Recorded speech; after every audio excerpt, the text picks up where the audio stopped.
Okay, forgot to open the software. Gotta get going. I'm just gonna continue with the same website I was building previously, which is just basically a website with all my Twitch links and social media links and stuff like that. Which solution was it? This one? That one. Yeah. So yeah, I'm just gonna continue with this. I haven't really. So initially, I thought I was gonna use a theme from my old website that I designed, but now I'm in two minds because on Twitch I went with a green theme, and on my old website I went with the orange theme. So I'm thinking of actually changing it up and sticking to the same design, but just going green. That's what I'm thinking.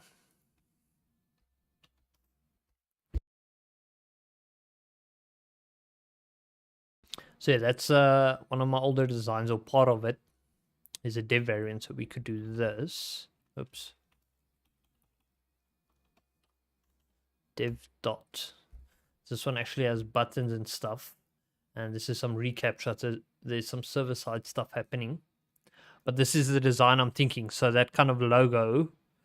But yeah, because I went with green, well, the logo could work. We just don't change the text color. But then everything else needs to be orange. So I'm thinking of using that same design and just piggybacking off that. But now, which project is it in?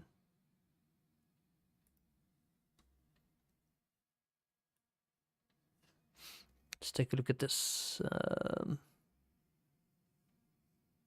It's one of the Elite Digital ones.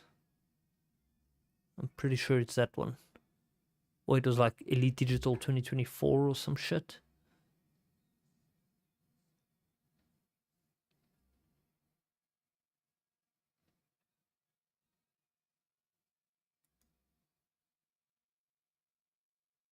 Is it this one? Is OIDC library? No, it's not this one.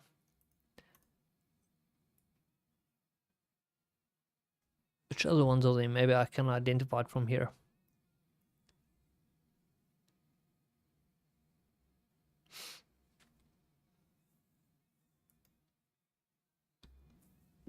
How's it, Kurt? How are you doing?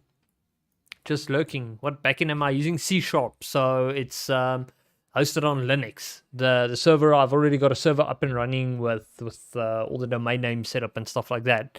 So I'm just going to be running the C#. I've already got .NET set up on the server.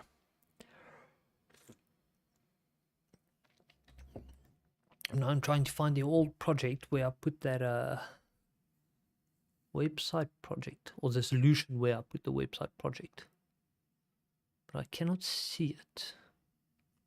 Let's actually just browse to that folder.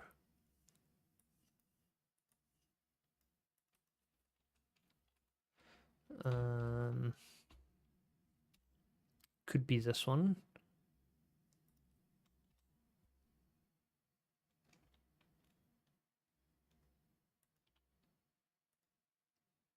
Could be that one. Let's do this. Why is everything opening on my other monitor again now? No, I don't think it's this one.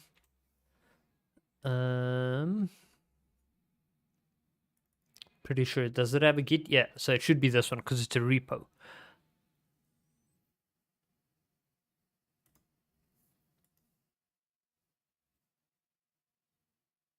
Yeah, there's all our settings, so this is the one.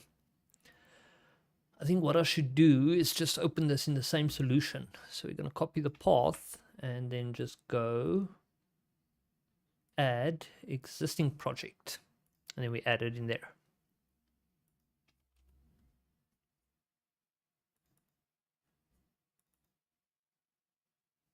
Here we go. Okay, so there's a few reasons I actually want to copy stuff from here.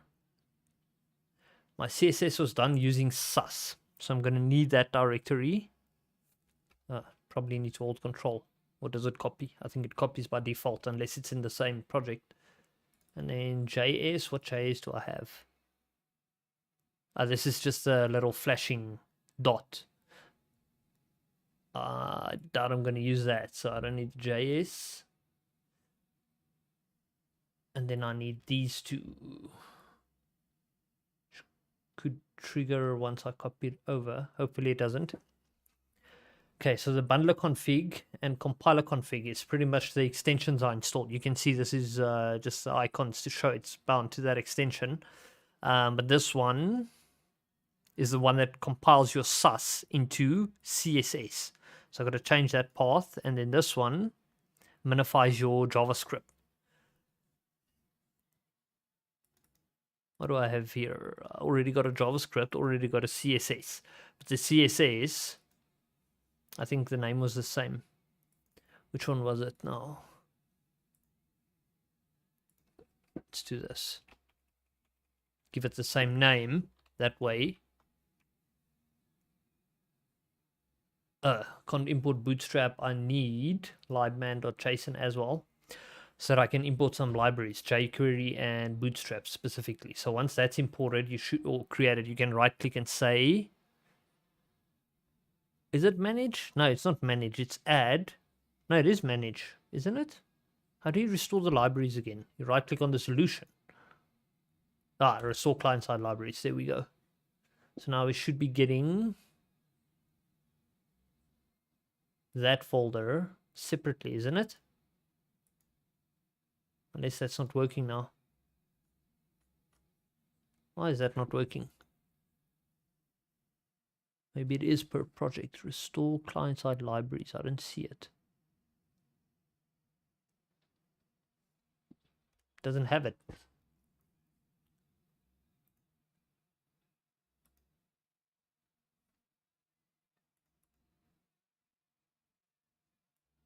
There, it says, oh, but that's restoring on that site. Maybe there's something in the config that binds it to the project. Let's collapse the actual libraries. Nope. It's got to work. Unless manage client-side libraries. That opens that up, the same file.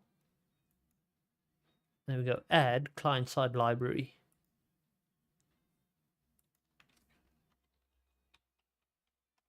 Oops. Bootstrap.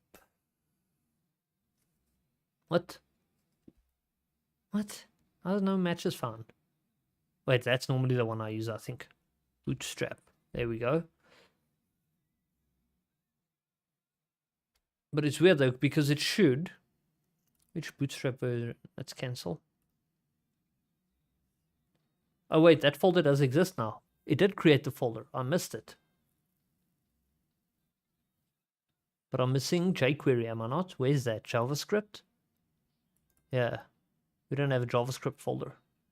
Oh no, maybe I need to create the folder? This wasn't one I made, was it? No, it's not.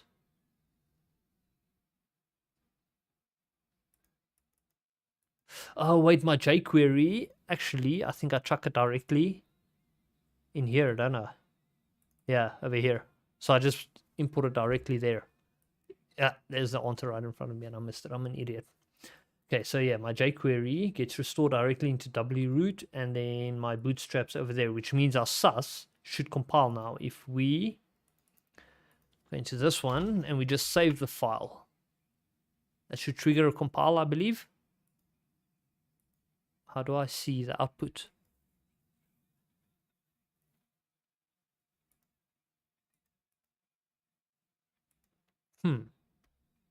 How do I see the output? We could, wait, here. Could just delete this. Oh, you see it's got a min file, so it means it's generated. That is correct. The minified version would be obviously squeezed. But there, it did generate it. There is a way to see though, if you change the file, like I'm pretty sure the status bar at the bottom, there was a small icon there. It flashed for like a second. I think that's actually the web compiler. But okay, we know it's working. So we've got our CSS, we've got our JavaScript for Bootstrap and jQuery. Now we just need to add it to the actual page. So now we go to the layout. This isn't the one we're using. Let's actually just keep it there and we'll change it. And we need to add Bootstrap. Now, I'm an idiot. I'm an idiot. Bootstrap's compiled into site.css. But Bootstrap has a JavaScript file. Let's actually just copy it from here. I don't have to try and figure out which ones if I just copy it.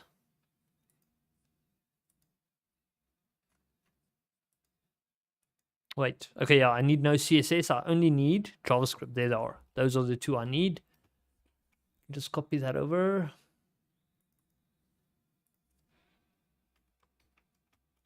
Like that.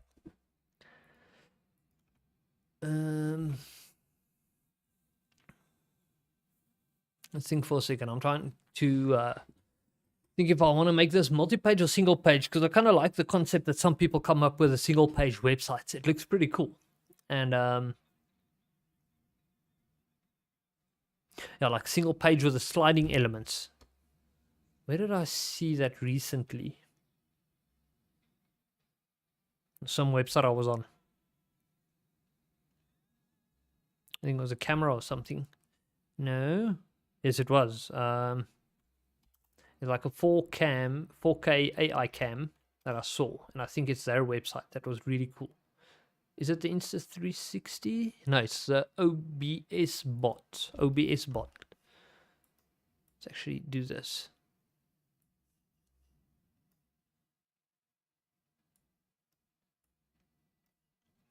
I'm pretty sure it was that OBS bot.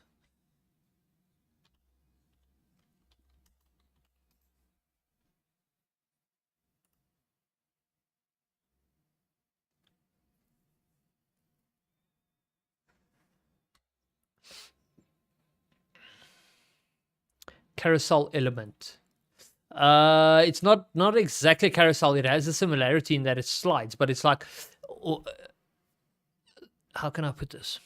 It's also similar to ones. I don't know if you've seen ones where it's like a hole in the page, but then as you scroll, there are things behind the hole that move. It's that kind of principle that I'm trying to look at, which is pretty cool. I don't know what you think about those, but I like those. But now this website's not loading. I'm pretty sure it was their website though that had something similar that I thought was really cool. If only it would load. Let's do this. Screw the product page. Let's go to the root of their site. GoPro has sick website. Let's actually check it. Parallax effect. Fucking take a lot to add.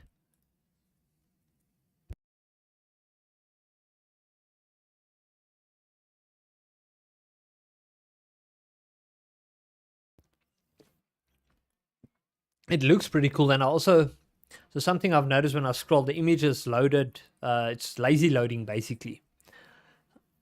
Right now I'm statically hosting, but I'd like to have lazy loading eventually as well. It's really cool. Let's check out. This would be their shop, I think. Let's grab a random activity. I'm a surfer dude today. See how the image is lazy load. I like that. It's efficient, bandwidth friendly. But yeah, the website does look pretty cool. Well, it doesn't have that effect I'm looking for. These guys' website's obviously broken. Either that or my internet's seriously broken. I don't know what's going on. Hero? Click on Hero 13.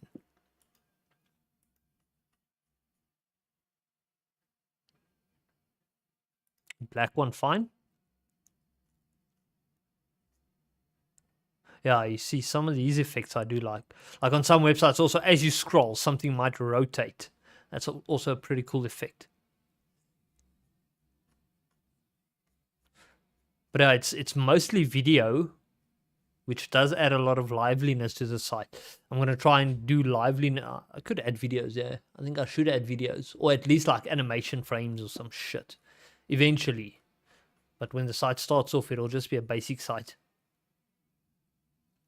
But what would be cool is like if you scroll, like the spacing between the lenses increase or decrease. I like effects like that. No, it wasn't these guys' website.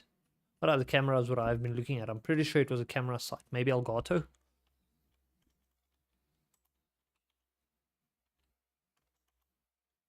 Because that's the one I got, so I would have looked at that page. Or some camera... Wait, I actually think it might be a thermal camera. Okay, there does have one. You see that scrolling effect? So that's one cool feature. I love that. On the camera. That's fucking well done. This wasn't here previously, I think. I'm pretty sure they had those as 4 individual videos. They had those videos, they just didn't have it like this. It's a new change, I think. This looks cool. I love this.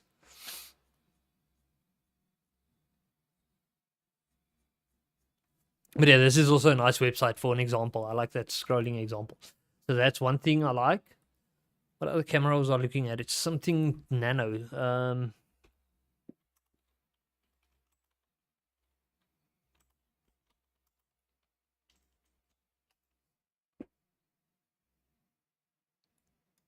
Seek Thermal, that's the one. Seek Nano.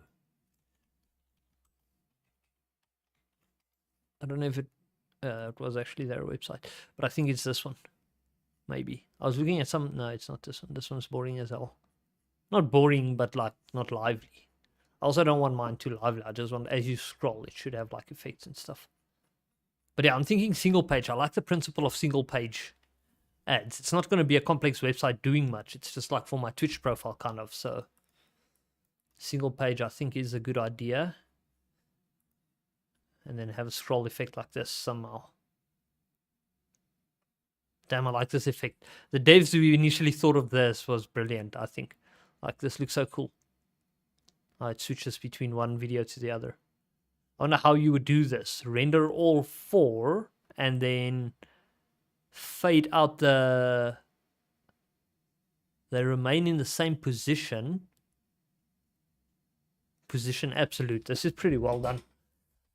So you do position absolute. And then at a certain point in the page scroll, you slide the video. What's the ratio? The speed ratio? 1:1? Yeah, it looks like a 1:1.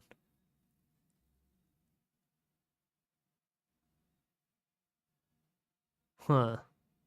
Interesting feature. But I've seen other variants of it too that look really cool. That's kind of what I'm going for, I'm thinking. So if I'm going single page, I might as well get rid of... Okay, so let's collapse that one. Might as well get rid of all the other pages that I'm not going to use. Error page we keep in case. I did get rid of all the other ones. Okay. So I'm not going to do a view data title. I'm going to rip that out. And then on the layout page, we're going to mitigate the need for it by ripping it out like this.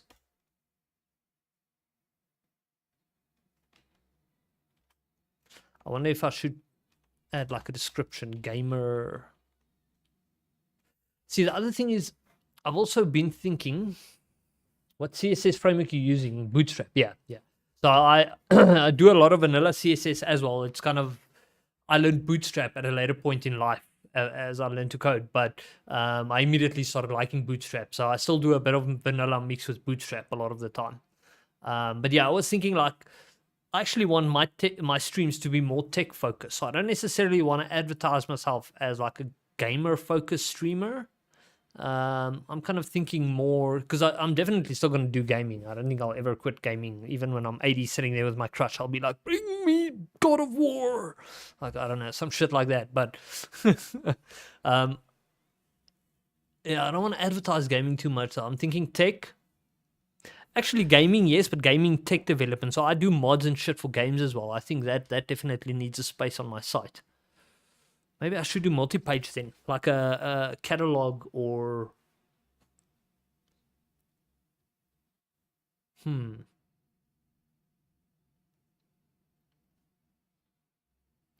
Or you could build a second page outside of the initial page's flow. Like if people want to know more, click here and it could open a link to a separate page. But the second page doesn't become part of the main flow.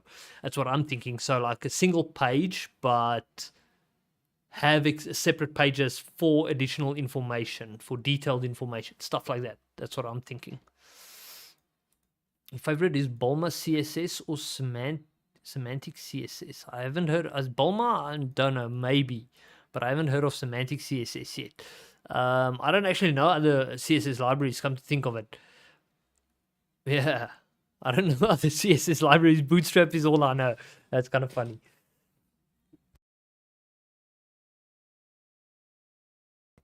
I think the furthest I've ever gone in terms of UI libraries was back when Windows 8 just came out and that whole tile-based Metro UI thing became popular. I used a library on my C# apps to build cool UIs that looked like the Windows 8 themed Metro stuff, but that was about it. Other than that, website, I've been like either building from scratch or using jQuery and Bootstrap. But wide use of jQuery and Bootstrap I only started with probably, call it 5 years ago, maybe. Before that, it was like I'm a very vanilla oriented person. I don't like throwing too much shit into my creation, but but yeah, it does help to add to streamline, especially Bootstrap with all its cool classes, and jQuery with turning 100 lines of JS into 5. You know, that's definitely beneficial. But yeah, okay. So I've decided single page. We would have separate pages if needed, which means we might go with multiple layout files, one for info pages and one for this page. Or maybe I should just try and focus all the UI elements onto the page rather than into the layout page. Keep the layout page as naked as possible, and then just do as much of the heavy lifting on the page itself. That's what I'm thinking. Do we even need this? Yes, we might write JavaScript. So keep that there. We keep Bootstrap, keep jQuery. Keep that. Append version is only needed on those two and this one. Yeah, we're never going to change the actual Bootstrap file, so we didn't care about that. Now, one thing, we've tested the Sus compilation. That works. Next thing would be to change all our colors. Now, fortunately, I started developing my stuff in a way that makes this easy. I have variables for my colors. So the first thing would be renaming the variables and then changing the colors, experimenting with it. I also wrote my own Sus functions that actually increases or decreases color contrast. So I give it a color, like a Sus variable. So there's a color defined. I give that function a color, and then it just changes it by either 20 or it reduces. So reducing it would make it darker. 20 would make it lighter, I believe. So that's orange light. That's the orange dark. Yeah. So that's pretty much what I do here. And those functions I would have written in here, which is pretty cool. So there's a set color contrast one. All I do is I separate the red, green, and blue, and then increment each one of them based on the value, unless you're already hitting the 255 boundary. Then obviously you can't go higher than that. That's pretty much all I do. There's the clamping. But yeah, so I've got a lot of stuff I want to reuse and not start from scratch. Because at least this is my written stuff. So it's not like I'm using someone else's code that I can't maintain. I think let's start with renaming all the variables. So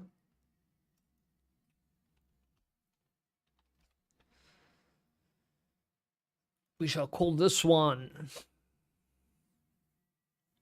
because I'm going to use mostly green themed.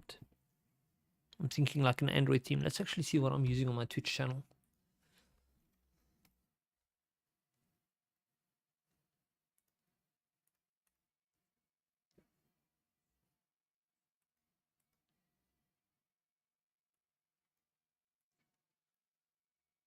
You can't really see it much. There's that color at the back, that green. That's actually the same green, right? Oh shit, now I'm duplicating my audio. No. But now that's a bit dark though. It's going to be a dark themed website, so I think it might be a good idea. I wonder what that'll look like.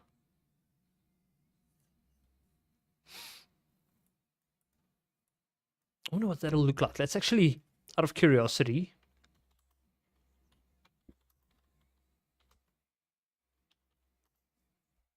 like my brain can formulate an idea, but I kind of want to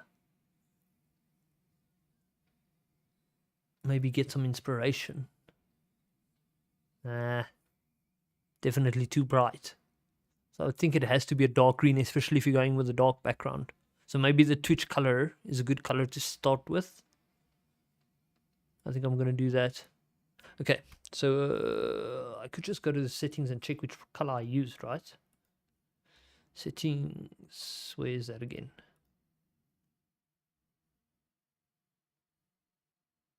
Second tab, if I remember correctly. Yeah, here.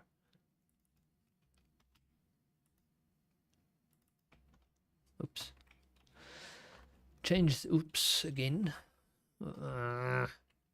Change that and then change the name. So we will call this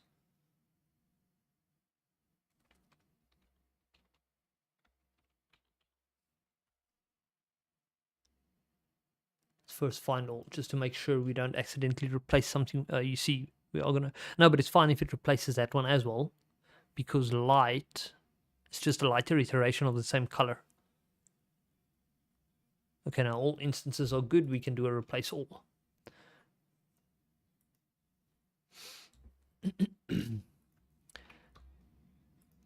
Okay, now anything like this should probably also be replaced with sty, actually. Control H.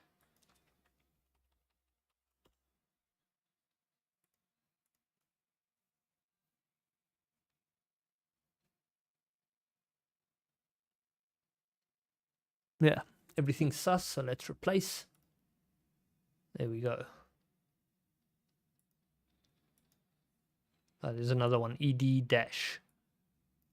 Ooh, this is a vague one. This could have many things. I kind of doubt it. Maybe jQuery would fuck around. Let's see.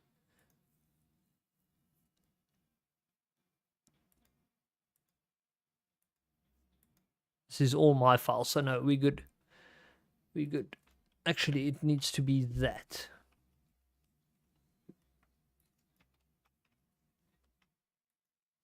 Replace it with the same. Replace all. There we go. Oh, wait. I forgot the hyphen. Question is, when I did Control Z, did it Control Z all files? Yes, it did. Okay.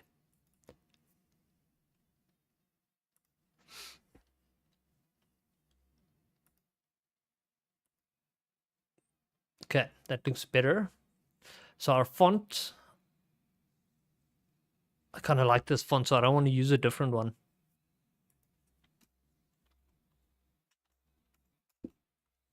I mean, look at that. It's a good font. Or should I use a different one? It goes so well with the theme, though. Let's go back to 100%. Because, like, even down the footer, I really like the way this font sits. I mean, there's a reason I picked it. Yeah.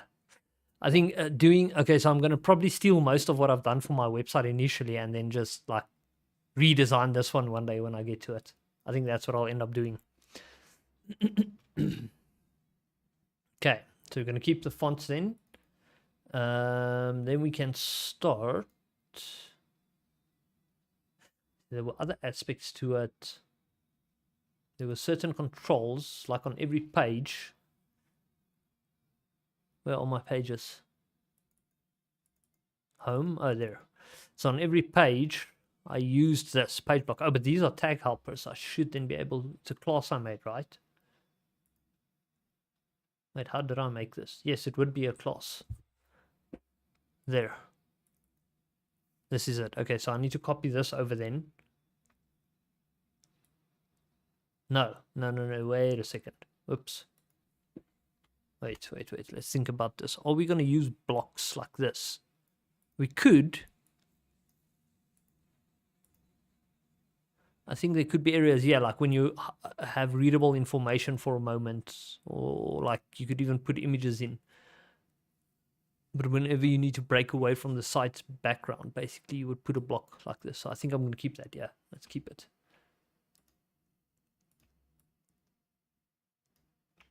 Just need to change the namespace unless it did that for me. No, it didn't. Aha, no namespace. Damn it. What is a namespace? I don't know. Oh, I did change it. Yes, I did change it. Like that, and then we should be good. Okay, so now I've got that tag helper. So if we go over here, should be able to do this. Page, is it dash block? I think it was. Should go green if it's working, I think.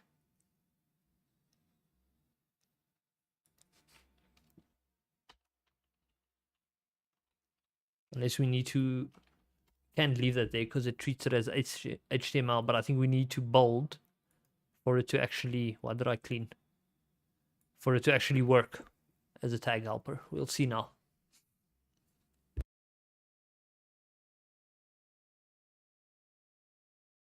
I'm just going to take off my jersey I'm cooking.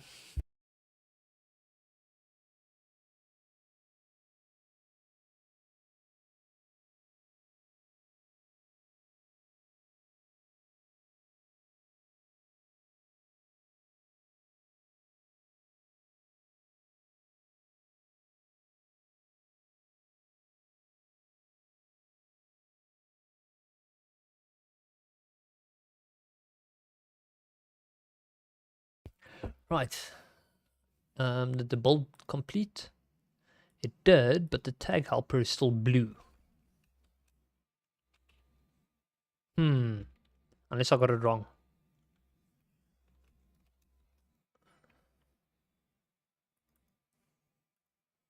Nope, got it right.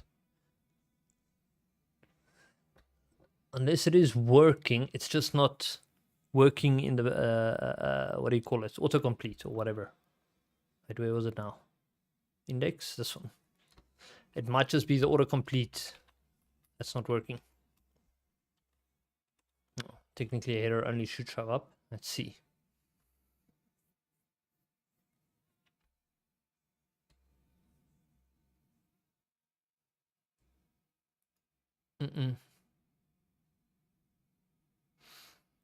Although it's not wrapped in a Bootstrap container, which would make sense that it won't behave the way I expect it to, but I need to check the HTML.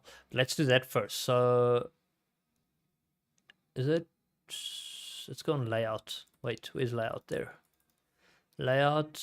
Ah, I'm looking at the wrong thing. No, I'm looking at the right. Did I make changes to the wrong thing just now? I think I did. Oh, wait. It was views and then shared layout.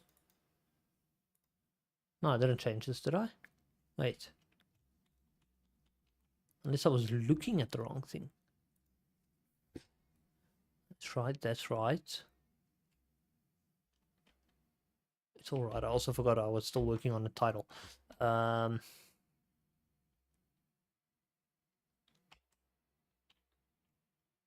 Yeah, I'm just going to say variety stream occurred. I think you had a good idea there. It's easier, less words. Instead of trying, I can explain the rest later. Variety. And then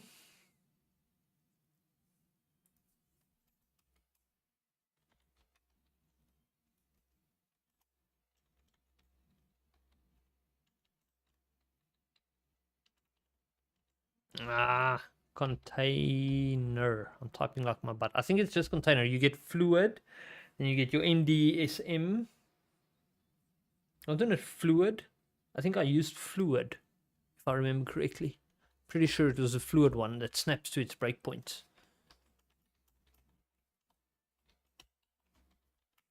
Let's go check.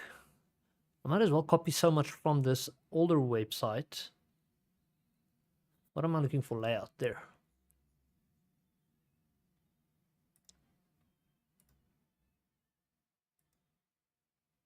Nah, it wasn't even a container.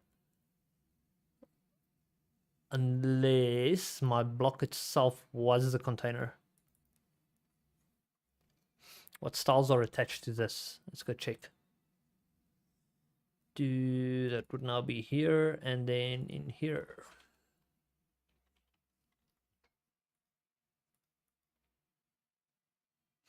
Margin top, is that it? Wait, why do I have two? Probably different breakpoints. I think this is, oh yeah, you see media, it's breakpoint. So, no other specific styles. So I think the block contains a container area, which means that my tag helper isn't working. It's not rendering. Wait, I actually didn't check the HTML in depth, so it could be that I just missed something. Let's run it again and check quick. If the element name says page block, then it's wrong. Or page block header. Yeah, it is wrong. So my tag helper isn't working. Why is the tag helper not working? I don't need to inject it via dependency injection, do I? No, I need to add its using, I think, to my view imports.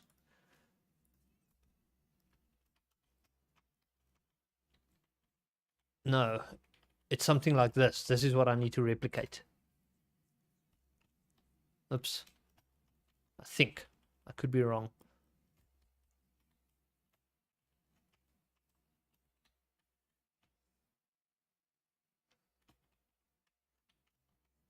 I could be wrong.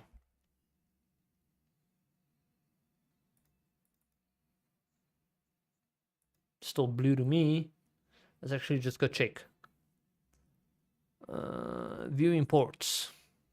Oh, only the root. Okay, so you don't need the full namespace. You only need the root of the namespace. Where is it now? View imports.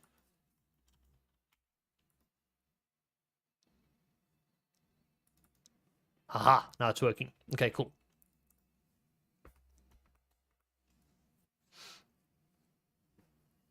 There we go. Now it's in a block.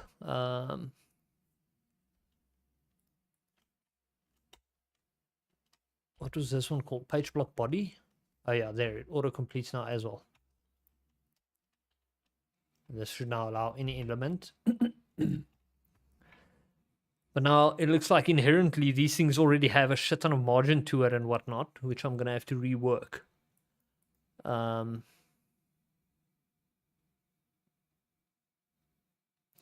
Also, if I were to use blocks like this with scrolling content behind it, I would make them slightly transparent instead of a solid. This is my background. How did I change my background color? I think I just initially copied everything over so it would have inherited it. Let's just collapse a bit of this. Go here. What's that? Is it this one? I think this is the background I'm looking for. BG line. Actually, I'm being an idiot. Oh, that's just a min. Where would I put the image? In here? Probably.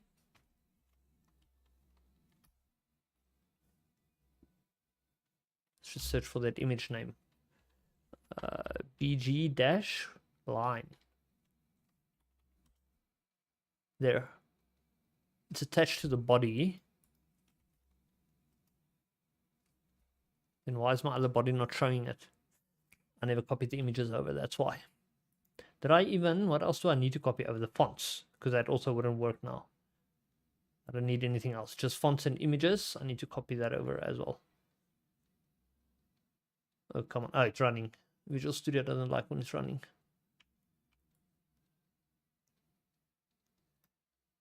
There we go. Now we should have our little pinstripe background. There we go. Okay. So yeah, I'm thinking the solid gray, make it slightly translucent.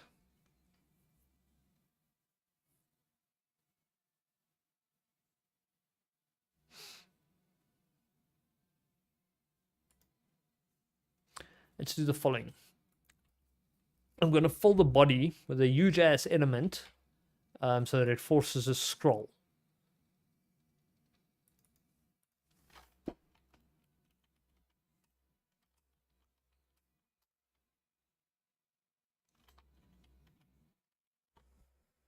Width 100, I think the width would already be 100% if it's a block, isn't it?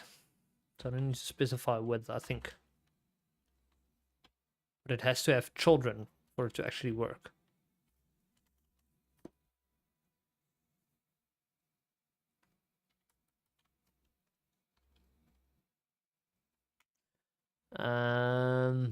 Without children, I think it is going to cause cuck. So let's move that, oops, in there. Do we have hot reload? No, we don't by the looks of it. I don't think so. Let's test it. Well, auto hot reload. Like if I just refresh the page, I'm not seeing the change. So no, we don't have that.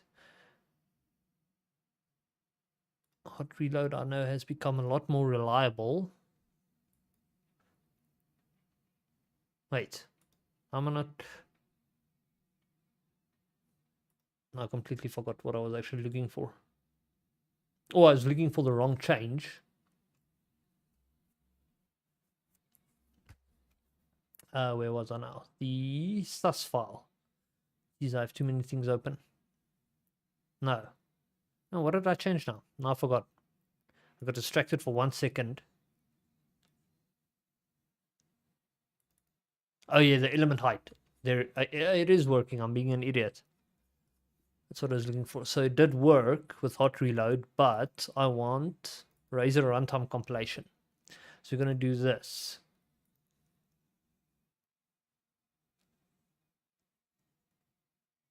Browse. And we're going to go Razer.runtime compilation, find that package, and install version 8 because we're still running .NET 8.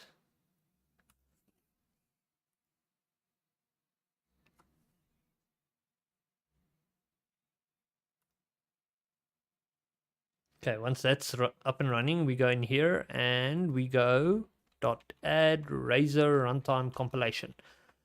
So now any changes made to a CSS.html file, you can just F5 the page and it reflects. You don't have to hot reload or anything like that. You can actually test that.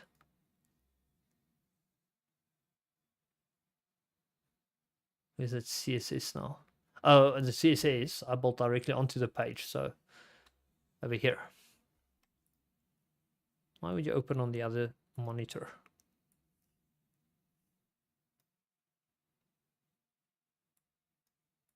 Okay. So we've got our scroll there. Changing the height immediately, I don't think should do anything. Because it's not in a CSS file. Correct. So now if I just reload. Connection refused. It broke the web server. What do you know? Guess Razer runtime compilation didn't want to work with me today. Interesting. Oh wait, it never shut down. It broke while I was running it. And I didn't see it go blue. That's why.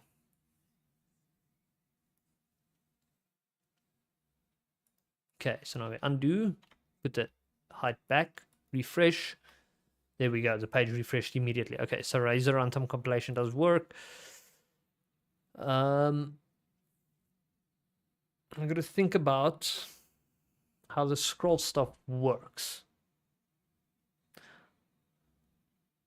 I think I'll start off with a basic thing. You scroll down the page. When you hit a certain point, it changes the background color. And as you scroll further, hit a second point, it changes it to a different color. Just as a test, if I can get that working, then we can build on top of that to take it to the next step, however we want to make it work.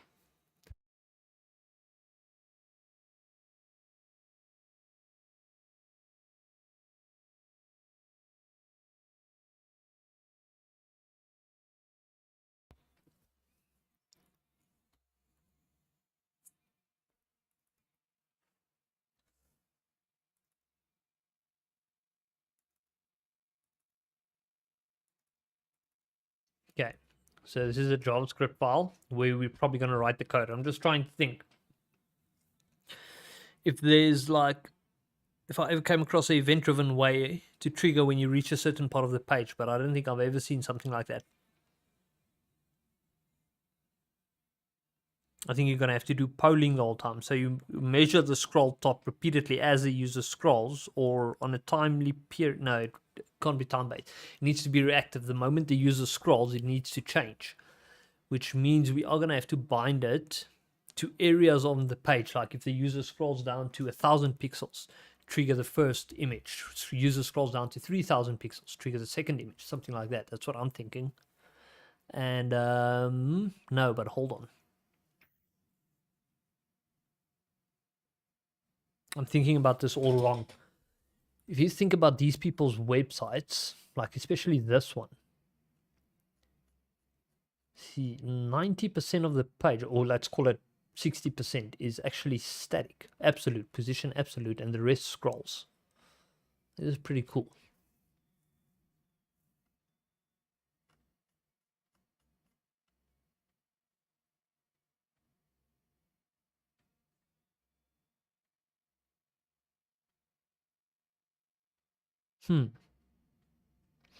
Well, the scroll bar sees it, so it's not like the DOM is being manipulated. It's actually a page. Which means, no wait, but it's not like they wasted the space. They used it.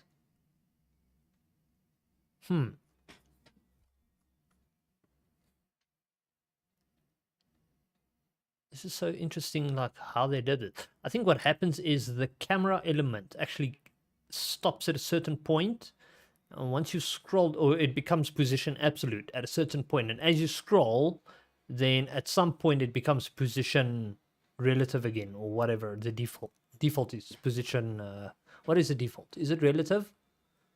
I don't know. I think it might also differ from element to element, but yeah, I think that's what's happening. So at a certain point, element becomes absolute. No, wait. A specific element becomes absolute. Fuck, I don't know how they did this. This is so well done, though. Let's inspect it out of curiosity. Let's see what it consists of. Holy shit. Okay, hold on. That would be it, right?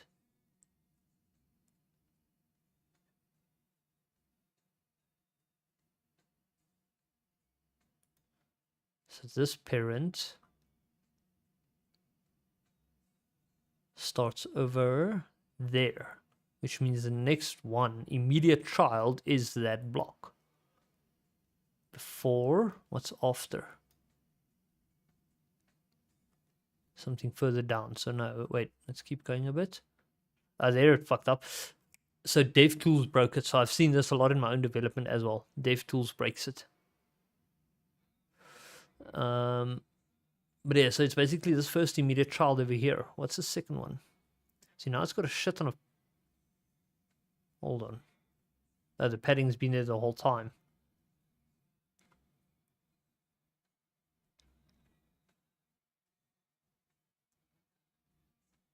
So it looks like two elements, the video element and the little box remain static and... No, fuck, because...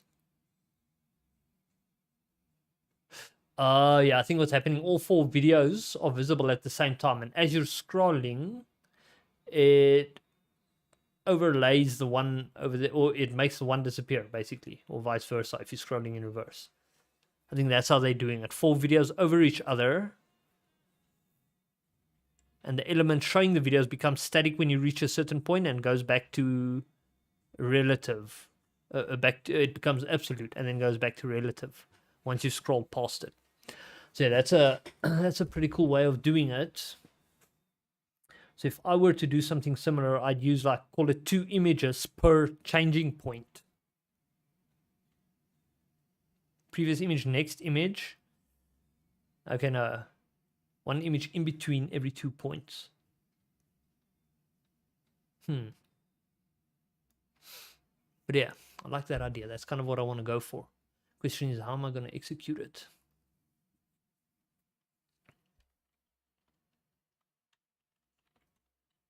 I need to remember some jQuery here that I haven't done in a long time. How do you do a page load again?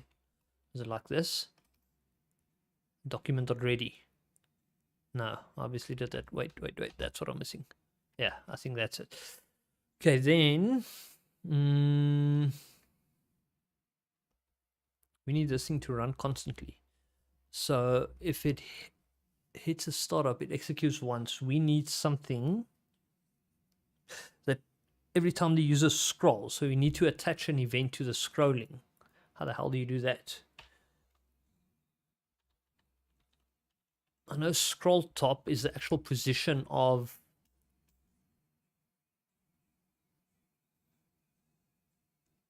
Let's actually do this.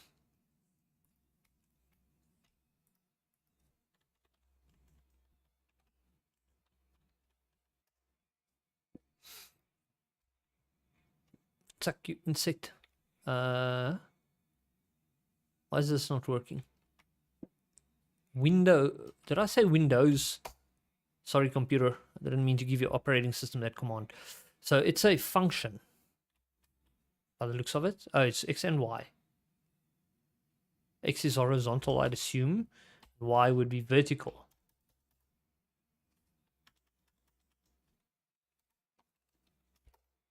Does that actually do anything? This isn't a scrollable page. This scrolls. Okay, so it takes you to that exact position. Let's do this. Where do they show my dimensions again? There. I want to see the whole page. But anyway, so scroll scrolls you there. How do I get? I'm pretty sure it was scroll top, wasn't it?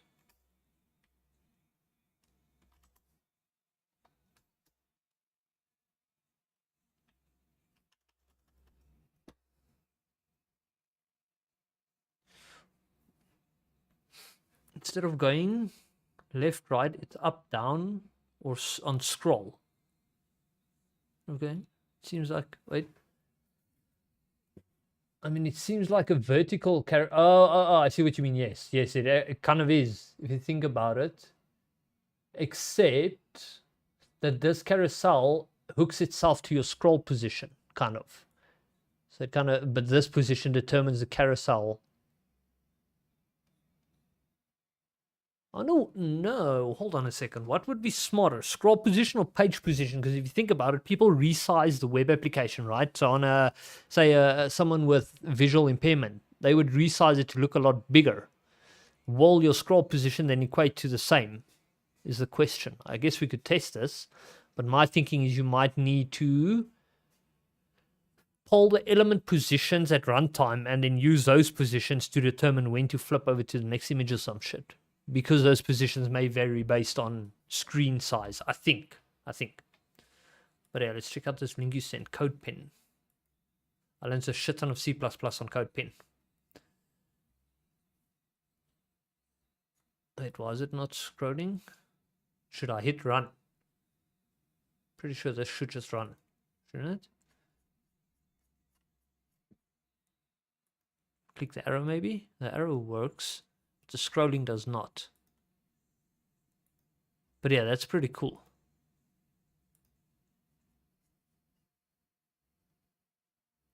Carousel. Hero carousel. Inner tools. And then he's just got his own custom style. Okay, so this is mostly Bootstrap driven then. Interesting. So I could look at something like this from vanilla Bootstrap if I wanted to. It's a cool concept, yeah. I like it. The buttons below should flip them. Yeah, yeah. I noticed that. I was like, why is it not scrolling? I'm still trying to figure out. Okay, so yeah, scroll position is bad.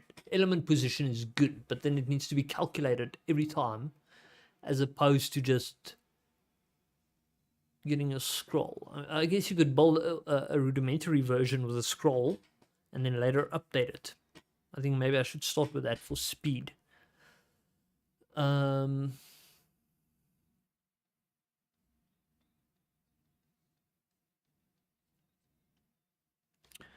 I still need to think about how I want to do this, because if you do it on a scroll event, I would think that's pretty expensive computation-wise. But I do want to test it. Let's do that. Let's figure out how to do a scroll event. I'm assuming there's something like that. I wouldn't know. There has to be. I've done something like this in the past, which means there has to be a way. On scroll, okay.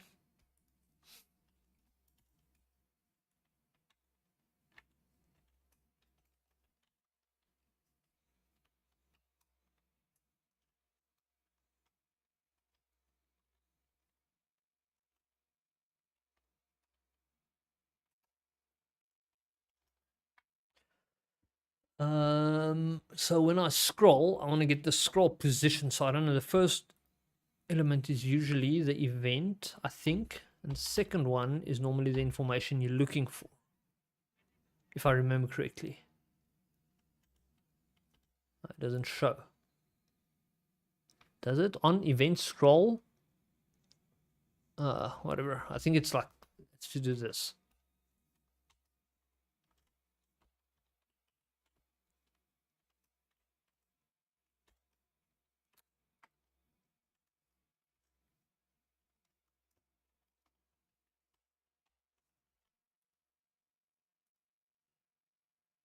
I've got the CSS file included. So if I just run it, it should work. probably have to look up the scroller listener. I think it's this. We'll test now. Come on, now the window opens while I'm reading. Rude window. Probably have to add listener to the window. You're right. You're right, because the body isn't the one. No, but the body is the one generating the what's the name, isn't it? I'm pretty sure the body. I don't actually remember now which one causes the generation, but let's see if we do this. 404 on Bootstrap, but yeah, we're not seeing anything in the console, so it could be the window. You're right, I think. But hold on, doesn't the body? Because if I force a child element to be beyond a certain boundary, it generates the scroll. I put this inside the body. Huh. Unless, yes, the scroll itself is attached to the window. Maybe that's why. Let's give that a try. So should I then just change it to... Actually, you don't need to go tag name. You just go window. I believe. Let's see if that was a problem. What? What is this? That's not my stuff. No. Oh, there it goes. Yeah, now it works. Okay. Cool. Thanks for that.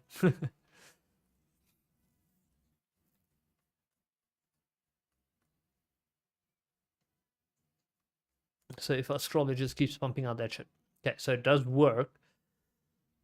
But, oh wait, what I wanted to determine was which one was which. What element is what?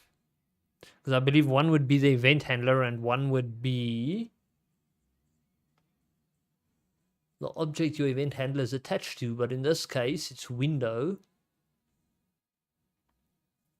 There's the event. The second one would be... How's this also an event? Is it the same event?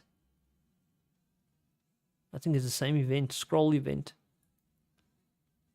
Oh, I missed the undefined over there. So our second variable is undefined, which means this function doesn't have a second variable. It's only got the event. How do you... Because in the older ways, if you weren't using arrow functions, you'd go this dot whatever. Which you can't do here. Because normally you'd get it through the E. Although fair enough, we're not doing this on a DOM element, so maybe what I'm trying to do is pointless. But I was thinking I could get the scroll position through a parameter, but I could probably just go window... Oh shit, caps lock was on. Window dot scroll top. I'm pretty sure it's scroll top, but even the console told me it's undefined.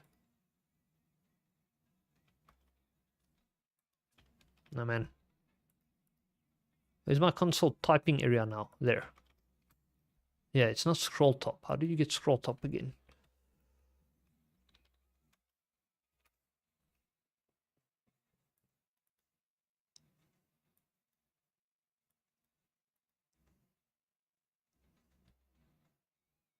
Element of scroll top. Gets or sets the number of pixels by which an element content is scrolled from its top edge. So sure, if I was measuring... No. Because body would always be relative to the top. Scrolled from its top edge.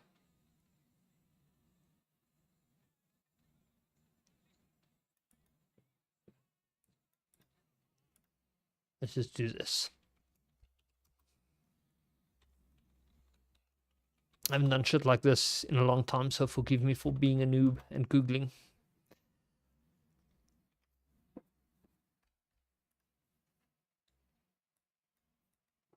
Probably have to add listener. I did read that. Yeah, pass it as a function. What do you mean the extra parameters? Because I kind of don't need an element there. I'm just gonna pull the scroll top the whole time. I do remember using scroll top, but now the way they describe it tells me it's not the right thing unless you just go body dot... No. Can't you measure it? Wait. Let's read this a bit.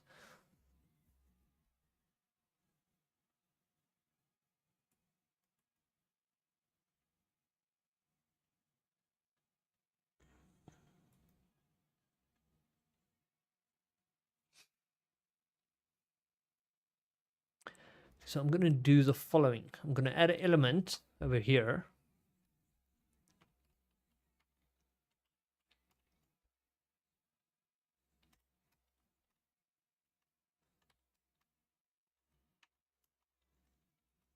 No, I said IDU, dumbass. I hate when Visual Studio does that. Some of the new changes they made to VS is not cool.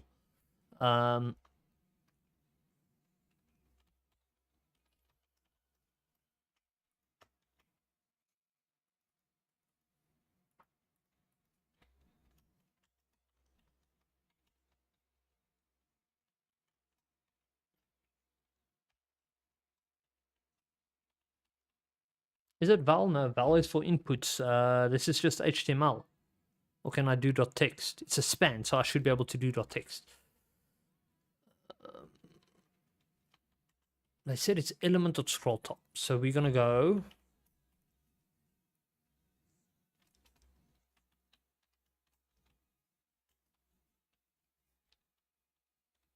scroll top, I believe.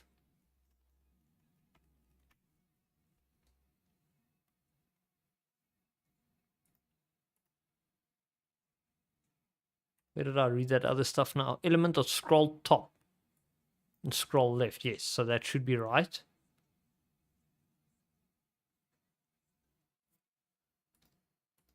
Which one was my page now? This one? No?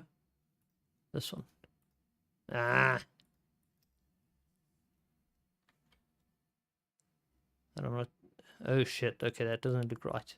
But yeah, it was kind of stupid to try and write text in an element while I'm scrolling if I'm going to scroll the element out of view. That wasn't very bright. I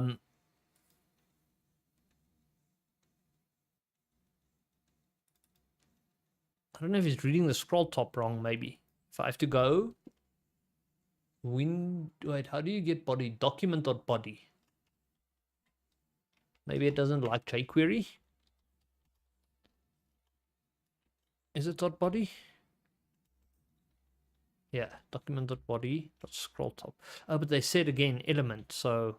But body is an element. That's why it has to work, I would think.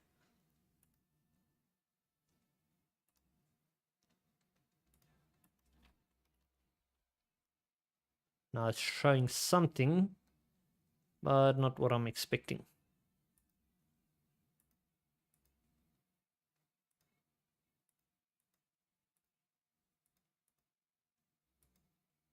Come on, so many elements. Yeah, see, its value doesn't even change. It keeps writing a 0 to it. Huh.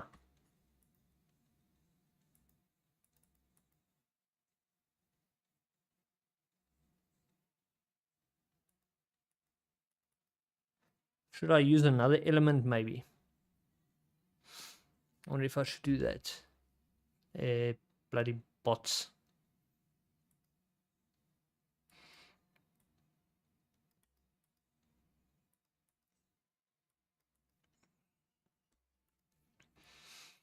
Document.body.scroll top remains on 0. But there's no element that's actually scrolling. That's the thing.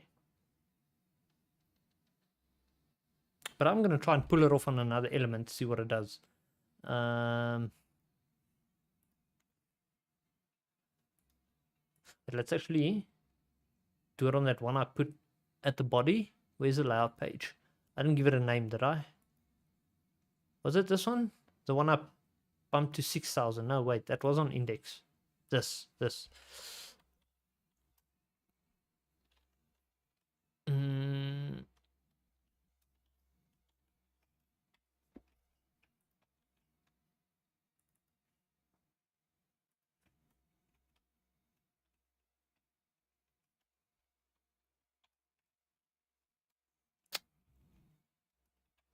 Nah.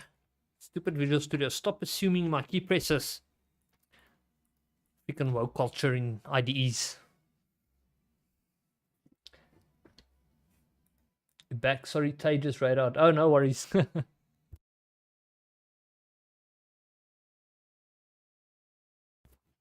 Okay. Is that page now? This one?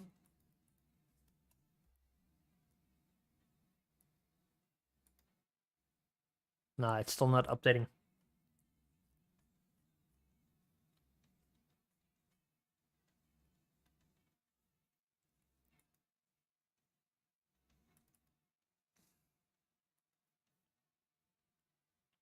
Unless it is because it doesn't have a... Oh man, hold on. I'm missing something. It wasn't that easy.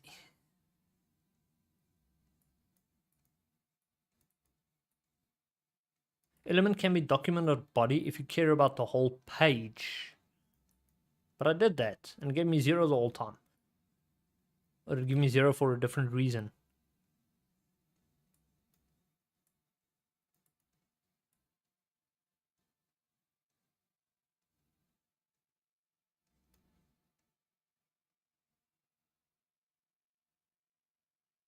Scroll height.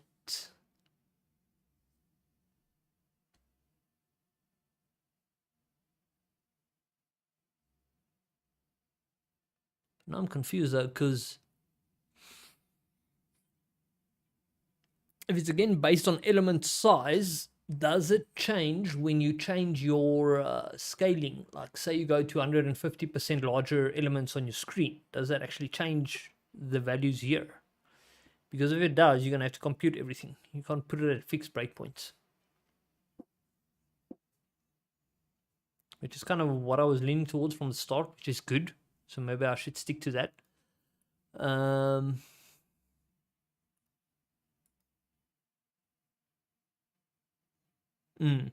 think if I'm going that route, I might as well get the element height from it.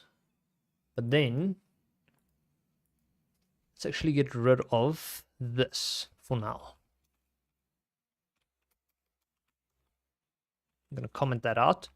And we're going to create yet another block. Let's do this. We're going to give this one a specific background color so we can identify it.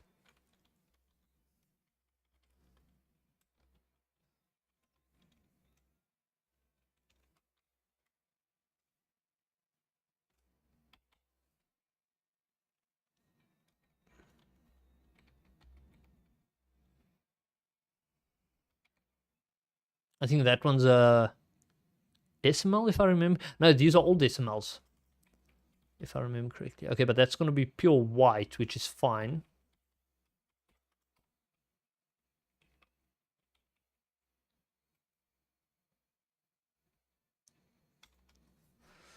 I think that's like half transparent white. We'll see now.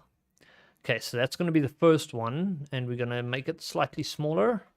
And we're going to duplicate this style. Actually, we're going to duplicate the ID as well. Like that. And then just change this.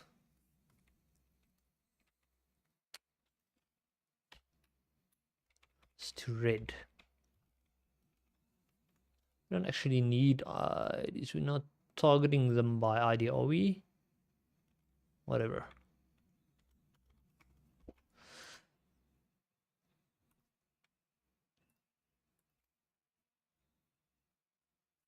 That one seems darker, not lighter. Wait, did I fuck this up?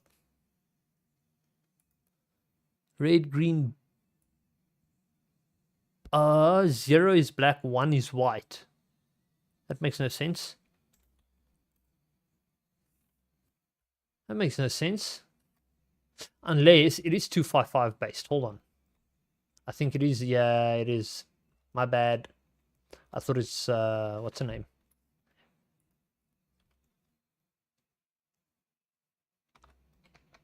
Let's do that.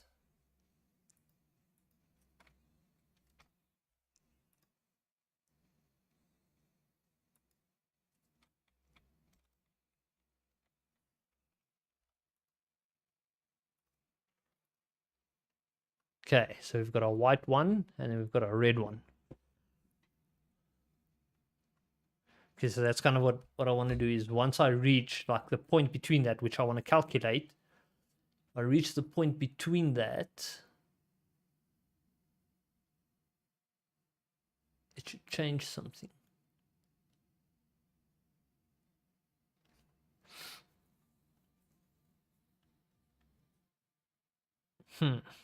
Anyway, let's say something quick. Okay, so we've got our first div. Tells me it's 3000. That's right. Now we change this scale, I wonder if this is going to make a noticeable difference.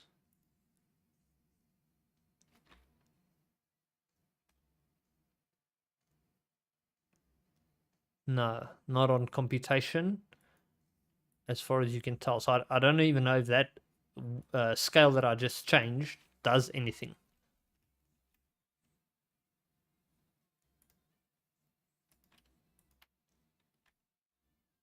If you zoom in,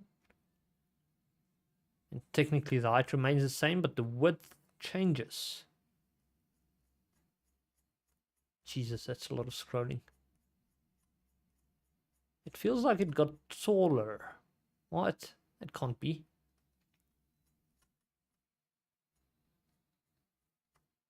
Oh, now I'm zoomed out. Hold on.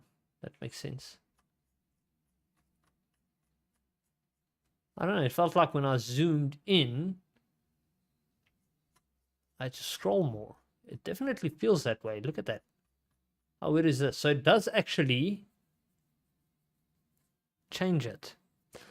Only if you can do this via the device emulation. Which one was it? Was it this one? I think it was this.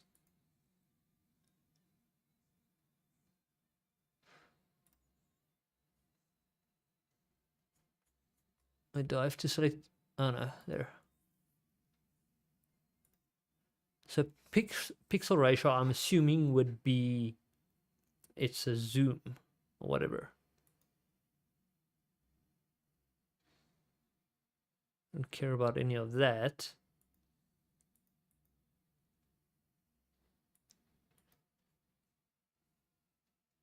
How would I enlarge my stuff if I was on Windows? I would go to my display settings and I'll change scaling.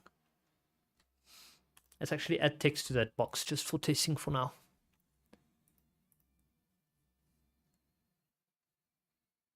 Index.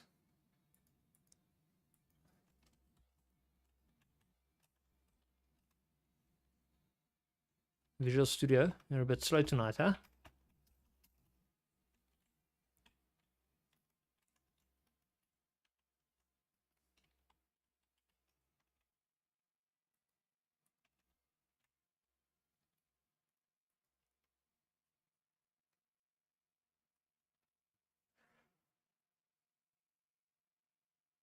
I don't know if this is an accurate test though. Let's check. Okay, so display settings. Select monitor number 2. Bump it up to 125%. So you can see some shit happening there. Still loading? No, it's done. Oh, come on. Give me the grab handle. Oh, look how big everything is now. There. Ah, resized the wrong window. Okay, so now I'm assuming it'll still say 3000 pixels. Yeah. So regardless of any sizing you do, it remains 3000 pixels. But how could I measure if I actually scrolled 3000?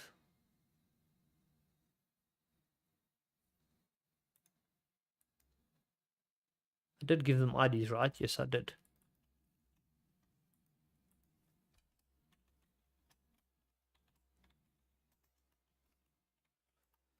Dot scroll top, this probably isn't going to work. No, it does. Does it? It's supposed to give me a value, a function.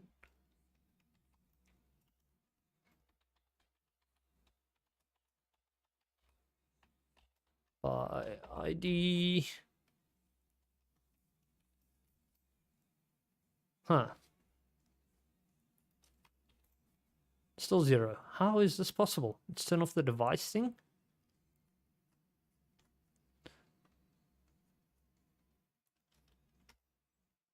Because I've scrolled down within that element, it's still giving me 0. Maybe. Was it scroll height, the guy said? Yeah. Which doesn't change either.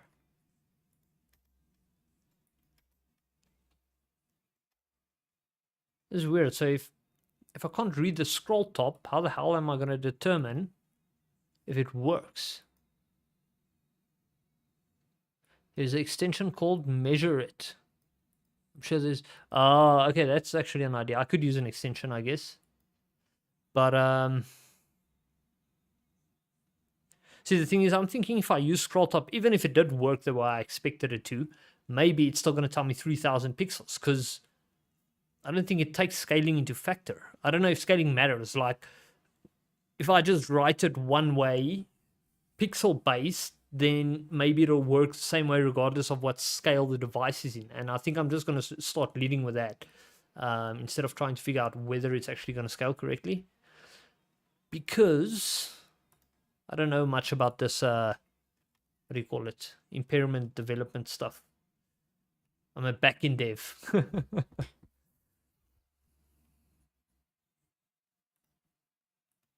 Also, I can put the screen back to 100%. That is huge. But I'll put my vape right under the mic.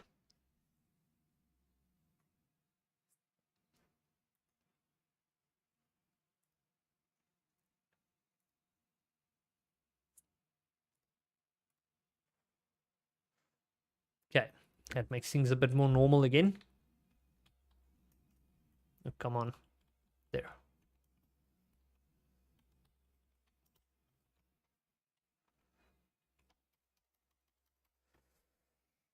Okay.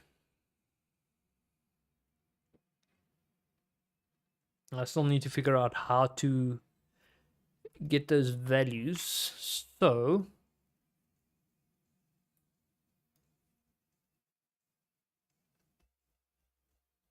I don't think the fault is... No, it can't be the debugger. I think there's something else.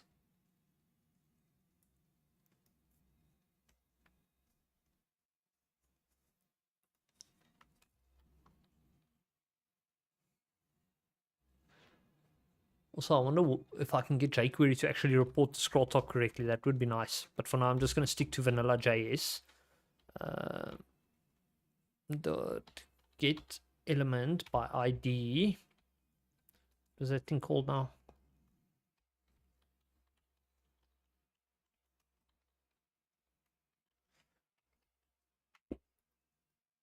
Scroll test. Just close this window. It keeps confusing me. Okay. And again, if I scroll, I see no difference there. And the scroll height will always be 3000 because it's its actual height. So I don't know how to use the height and the scroll top to determine the difference. Unless I'm doing something wrong, like I need to measure it relative to body. No, but we did try that, didn't we? Wait, we did try that. Let's just do this. Document dot body dot... Come on. Let's scroll. Also 0. Regardless of where I am. Yep. Wahai.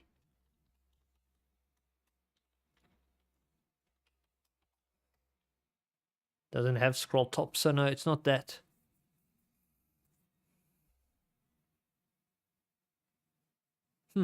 Why can I not measure scroll top?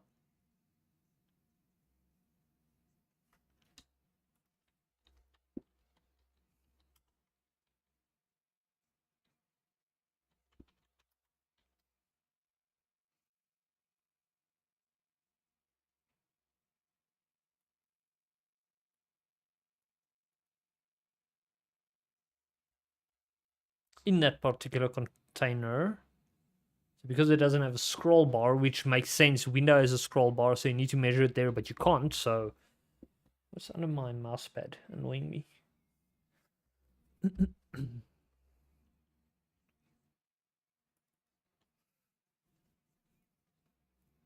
Current element relative to the top of the offset parent node, which would be the parent node. Is that what he means?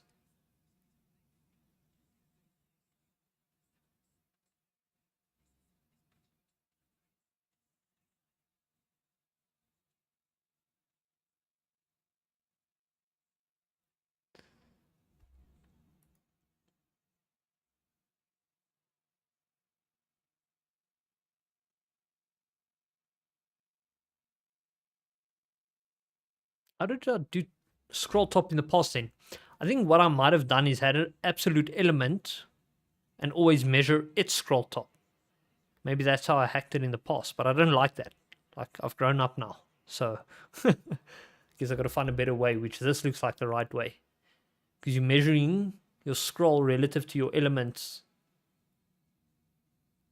which, if resizing was a thing, would factor in element position. So that is right. Let's think about this. Offset top.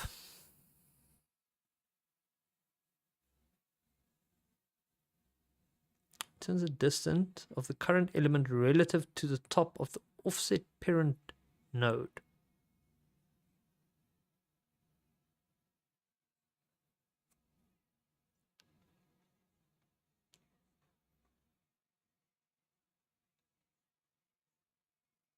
So let's take this for example.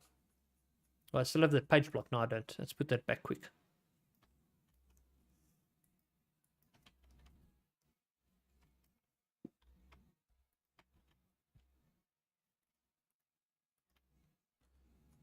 Okay, so if I get this one's offset top, it should give me that space in there, which is what, 30 pixels?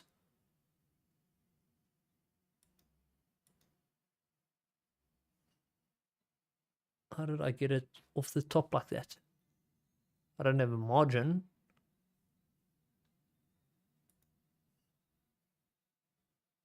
I somehow restricted it on the body by the looks of it. But how? That makes no sense.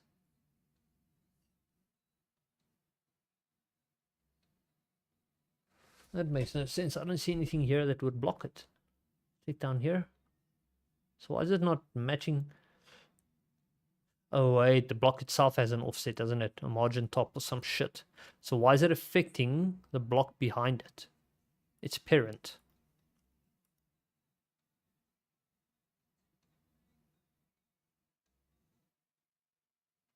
A child should not affect the margin of its parent, as far as I understand.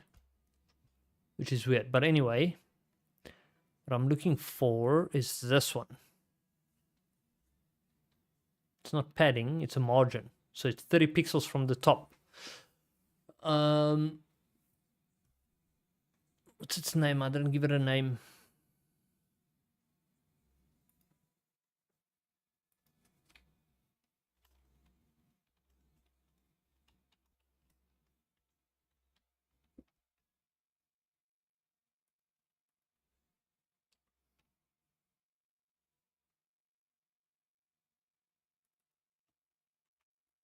Oh wait, I wanted to do this in the console while I'm here. So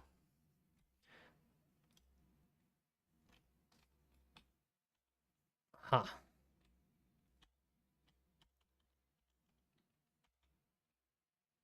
did they say? Offset. Why is it not auto-completing? Dot. It's not auto-completing. Why? Where's Stack Overflow now? Offset top. 30. So that does calculate correctly.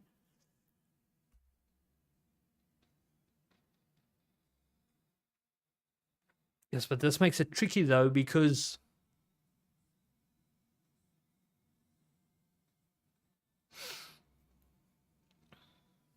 every element where a change needs to trigger is going to have to somehow store their position in a variable. And then as you're scrolling, the thing constantly needs to measure the scroll distance and compare it to that variable. If you hit a certain point, it triggers a certain event. I'm thinking that's how you do that part, but no. It cannot be a single event. What needs to happen,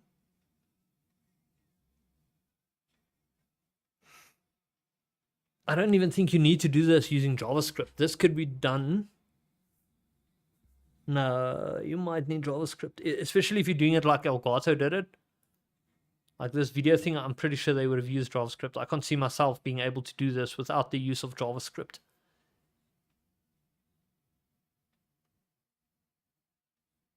Hold on.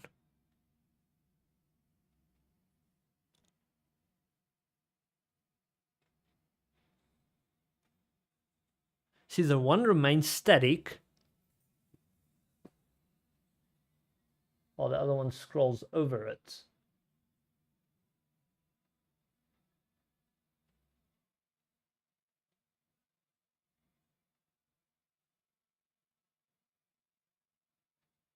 No, shit, I actually do see myself being able to do that without JavaScript.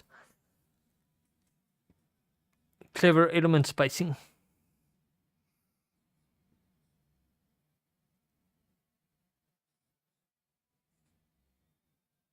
Yeah, I think I overthink this. I overthought this. It's actually a lot simpler. You could do this completely without JavaScript. Just clever design. Fuck.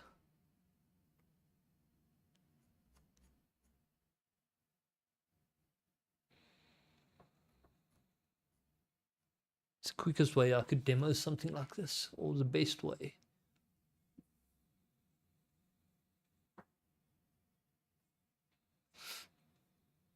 If I have like 3 different colored elements positioned above each other, and then as the page scrolls and reaches a certain point, no, wait. Maybe I do need JavaScript. Fuck. This could be more tricky than I think.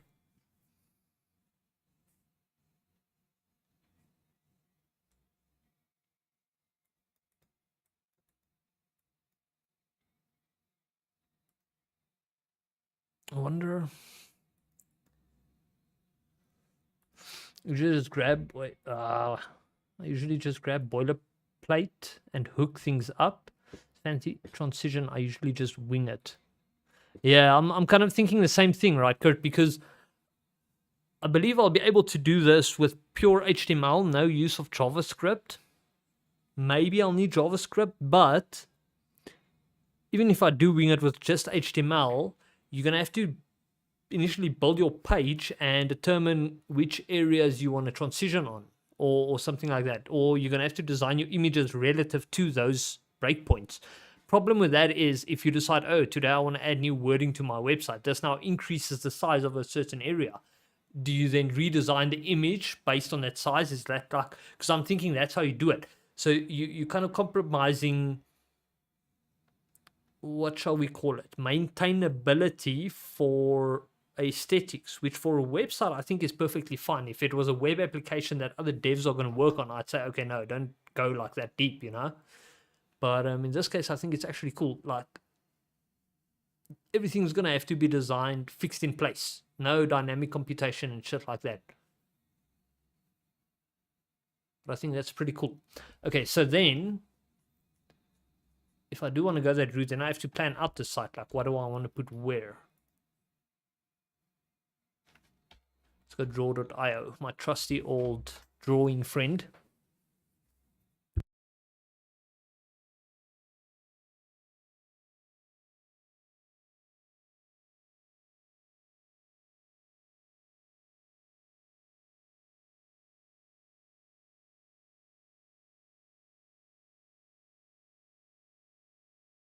Already has access. Good, then just let me in.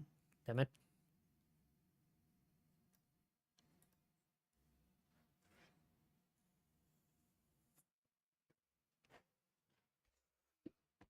Okay, so we're going to call this Stuyvesant website. What? I just gave you a name. Why would you ask me to? Oh, this is on Google Drive, I guess. Inside my documents. Where's my documents folder?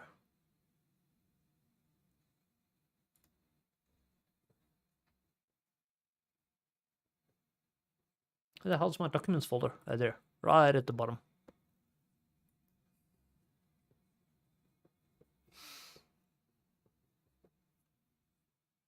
Okay. So, if I design this thing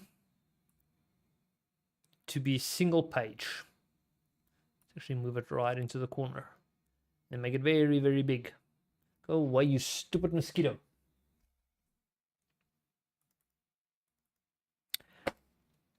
Sorry, I just want to kill a mosquito. Almost at it, bastard. Okay, so it's going to be a single page, but it might be long. So now I'm thinking How do I start off with? I'm thinking first electronics and printing, because that's kind of my biggest niche, right? So that's the first thing. Oh wait, that's a square. I want a rectangle. So that's the first thing.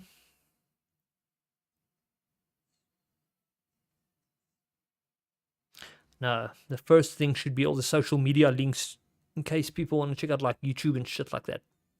I'm thinking. And that will be on the center of the page. Like the other things I'm thinking of left and right aligning, and then as you're scrolling, it's coming in from each side. Miro is amazing for drawing. I think you told me about, wasn't Miro the whiteboard thing? I think you told me about that, if I remember correctly. So center page will have intro, well, pretty much just intro, and then social media links, which actually, let's rip this one out.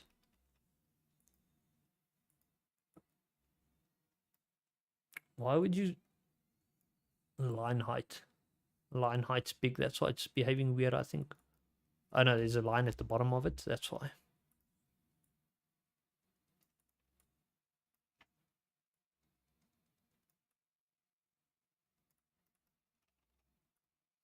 Something like that.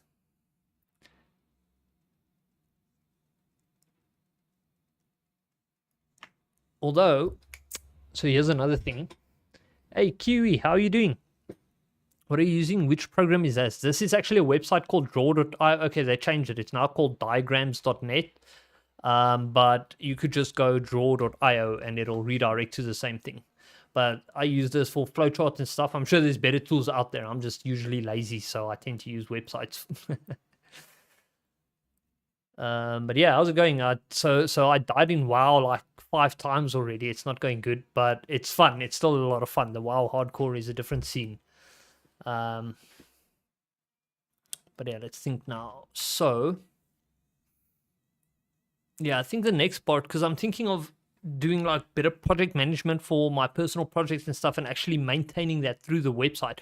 So I'm thinking this thing is going to highlight and showcase like projects, which I could also link to an external page that gives more details on each of the projects. Maybe somehow I could hook in a tracking program like Asana or whatever, and actually display task progress in like a big progress bar across the website. That could be pretty cool. I'm thinking of doing something like that. But yeah, okay, so the first one would showcase projects.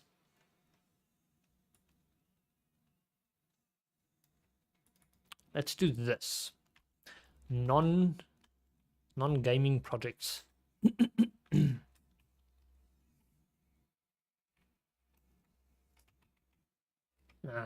Typo. Non-gaming projects.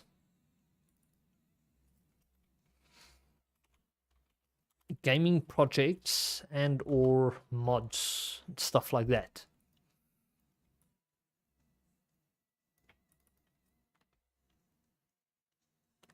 Now I'm thinking like a games thing, but how do I prioritize what games I show on here without having to maintain it? Like if I could have it pull all the games from my Steam wish list based on hours played, I think that would be a pretty cool idea. And then show you my top games or some shit like that. It's amazing you will get good eventually. I had a course of digital marketing before I became a flight attendant, and I'm planning to resign, so I should catch up on some new stuff. Yeah, that's kind of cool, especially if you're streaming as well. You could probably stream your work. Like if you have a skill set or something like that, I think a lot of people could always benefit from if you're streaming that and they're watching it, they could learn from you. So yeah, that's actually a pretty cool idea, Kiwi. But yeah, if you're doing marketing like that, that knowledge you would have acquired would probably help you in your Twitch channel as well to actually like grow it, know what tips and tricks to use to get the people to like your channel. That's pretty useful skill to have, I guess. So I guess this could be like top games.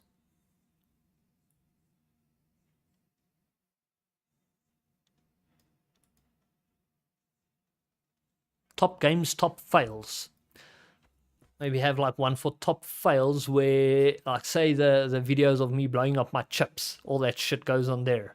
Every journey has its stepping stones, right? So, but top fails, if you were to do something like that, this might even comprise some of your most entertaining content. So,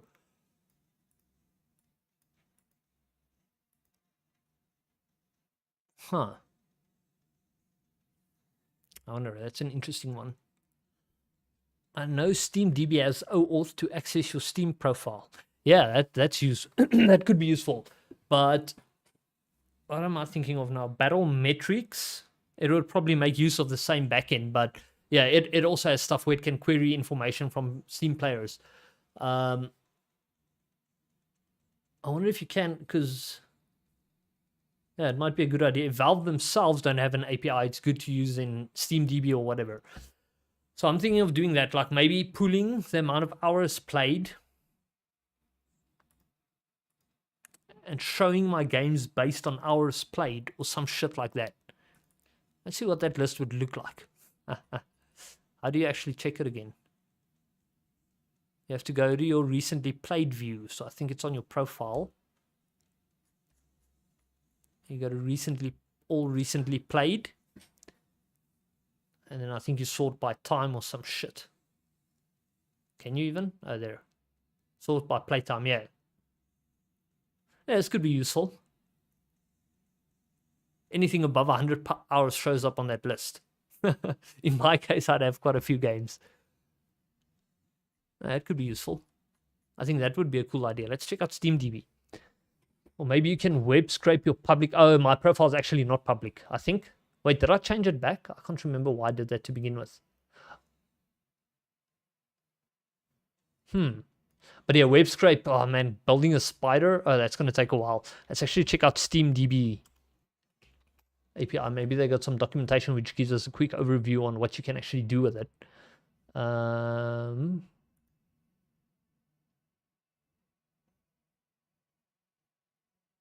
Let's definitely check this out, because this is from Valve itself by the looks of it. Oh no, this is a person asking the question, how are they collecting the data?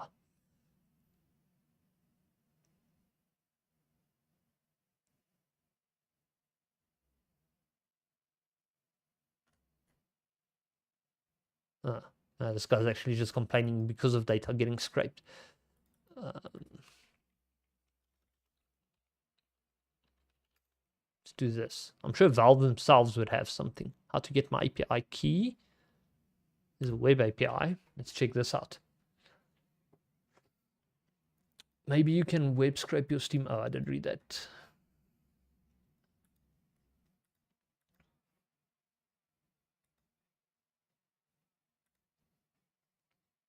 Oh, Kurt, like from a professional point of view, have you ever seen people stream on LinkedIn? Because that's actually also a platform I'm considering. LinkedIn apparently, like for professional stuff, is pretty good, but a lot of people are saying it's also like dead in terms of if you're not a big company or whatever, there's no point. But I don't know. I'm curious to see if you've ever heard of it.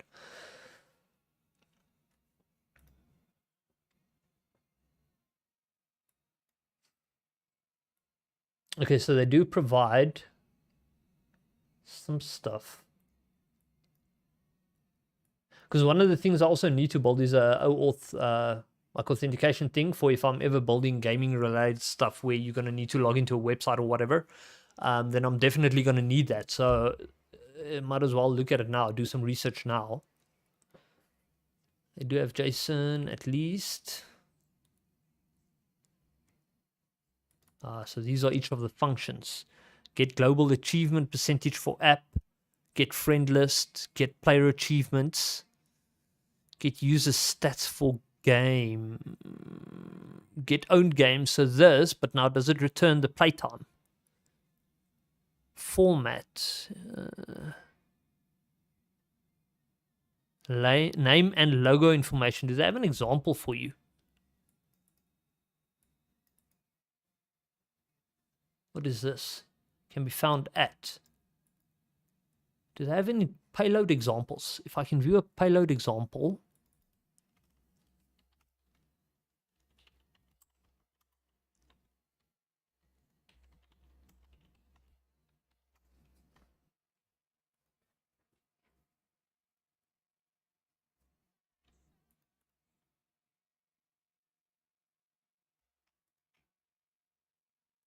Ah, a tester.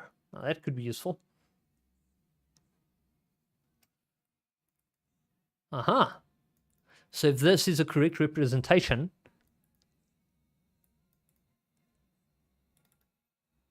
then it does include playtime.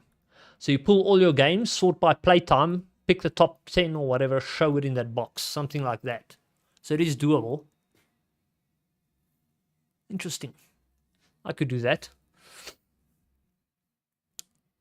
I believe our sales guys does it.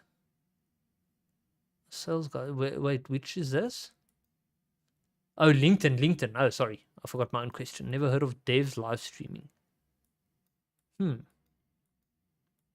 So one of the criteria, as far as I know, is you have to have like 150 connections on LinkedIn. I obviously didn't have that much because I actually only added people I know. So I was like, well, fuck it, YOLO, and I just started adding people. Because if I can meet the criteria to live stream, I would definitely like try 1 or 2 live streams and see if it actually not just 1 or 2. I'll keep at it for say a month or a few months and see if it actually has viability. Because personally, YouTube is like very quiet. And Twitch has more traffic, but because I'm planning on doing a lot of like tech stuff, not just gaming, I'm thinking that exploring platforms like LinkedIn, a professional platform where people do a lot of tech stuff, could be beneficial. But I don't know. I'll give it a try anyway. I'll give some feedback to people also about how it goes. But yeah, okay. So we've got an idea of the payload. So yeah, I could definitely leverage Steam library or Steam API to get my profile info. Where's draw.io now? This one? No. This one. Okay, so let's make a note. We want to use the Steam API for this.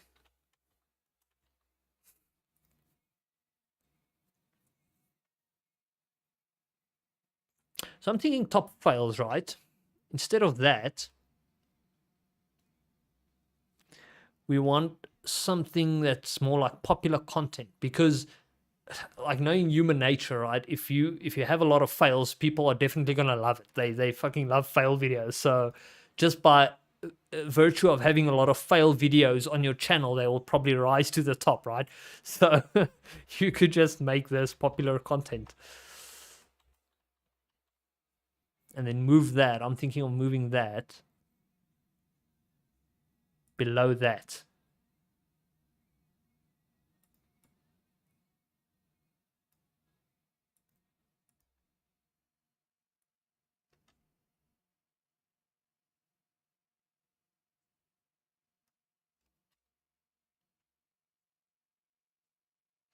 So slow. Ah, why did you undo that? You bastard of a program.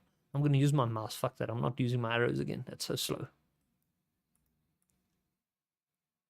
Okay, so something like that. Popular content, non-gaming projects, gaming projects. Nah, let's swap those two around. Actually, swap these around. Put the non-gaming project. So anything non-gaming I'm doing, like stuff I'm building, whatever. I think that'll probably bore people the most. So we'll leave that at the bottom. Yeah, something like this. This is Loudwise, but now, again, knowing what content I'm going to put in there is a bit of a problem because I have no content yet.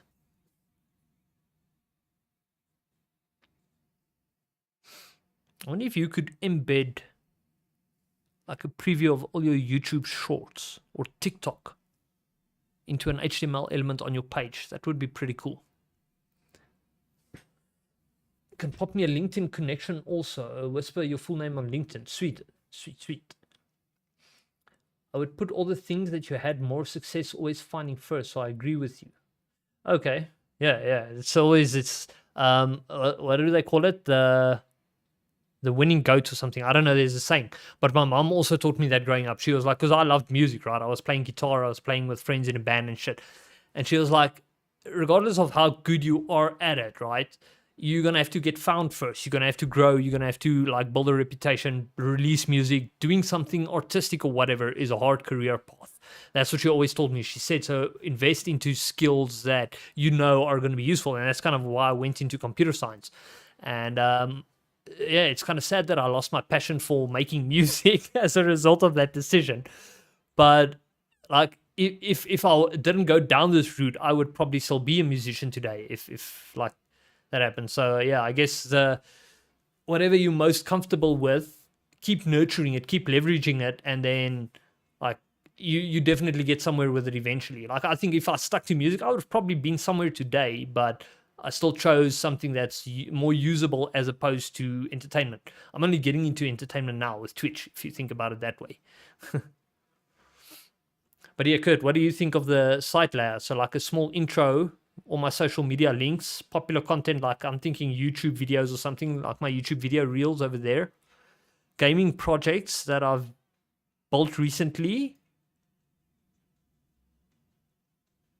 But also, how am I going to do projects? Like, how am I going to showcase this? Am I going to link each project to a separate page where you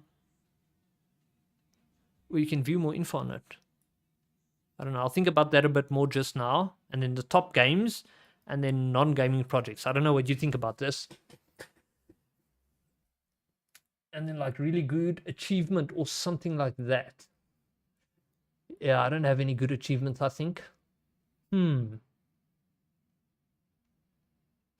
Yeah, that's a good point, Kiwi, but I don't have any of those, unfortunately. How's your backend categorizing and saving that content? Which content? Oh, you mean like some of this stuff. So I'm thinking a lot of this, I could probably just pull in live view and then maybe apply like a transform to it or something. And then if I need to store information, I definitely go Entity Framework. I would integrate Entity Framework into the website to store information. I think that's what I would do. Wouldn't have it any other way. Wild Golf, how's it going?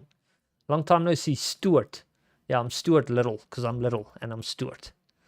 How's it going?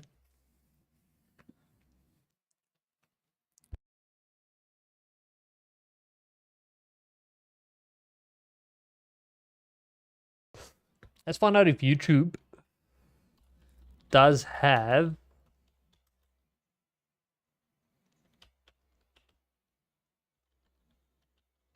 something like that. Not Restream, you bastards. I said YouTube. Freaking 3 ads. Create new widget. Choose your YouTube grid. Let's check that out. I definitely want to check this out. See what I can pull from YouTube. Just got done with some Enshrouded. And do you enjoy the game? Actually, hold on. No, I'm thinking of something else. Enshrouded. Let me check it out. I'm thinking of... What's this fantasy game, man? I think I even got it recently. No, but Enshrouded's the same. Let's see. It looks similar, at least. What's this game I'm thinking of, man? I cannot remember now. But yeah, Enshrouded does look fun.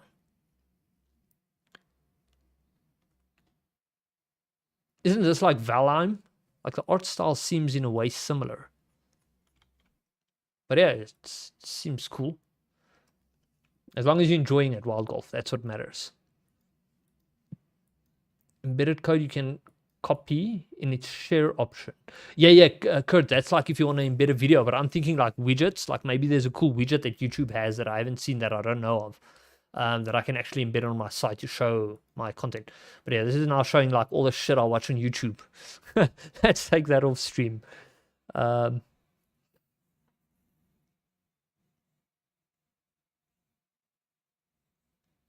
I think it should be at settings, right? Or channel, maybe channel.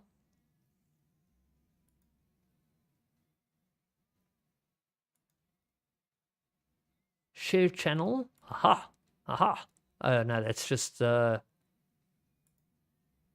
They don't give you an embed here on share channel. Okay, no. So you're probably going to have to browse through some widgets. Let's see what that website said. Visit your dashboard. Click on the Create New Widget button on the right. I did not see that. I need to go to bed. Just landed from a tiring flight. Really interesting content too. I'll be back when you stream again. Thanks, Kiwi. Appreciate you being here and have a good rest. Like, I would think the flights are very exhausting. It's like me getting used to driving. I always used to Uber, so you do a lot of sightseeing when you Uber. Now you're in a car, it gets boring so quick. So that I totally understand. But yeah, have a good rest. Where is that website now? Oh wait, I had it on this side, right? No. What was I looking at? This one?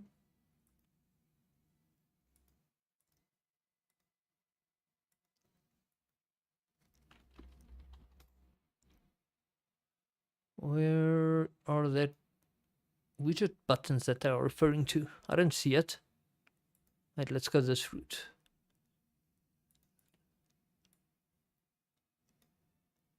Oh, come on. Content analytics, create. So create doesn't have a widget option. Upload videos, create post. Why does the internet lie to me? Why do you lie to me, Google? There's no such button.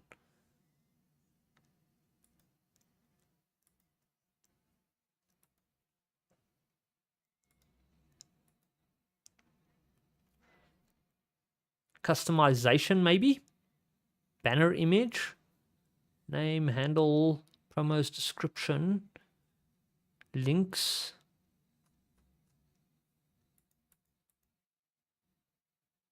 No, this is home tab layout.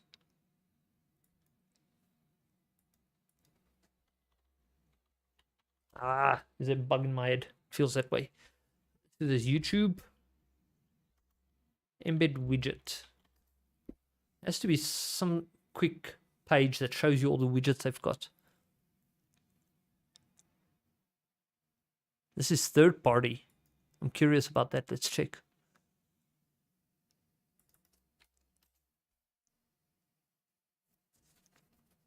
Here. Let's see what this does. Please don't search for widget videos. I think that's literally what it just did. I'm pretty sure it just searched for widgets in videos. No, YouTube. Maybe there isn't such a thing. Maybe you have to use third party. Playlist, keywords.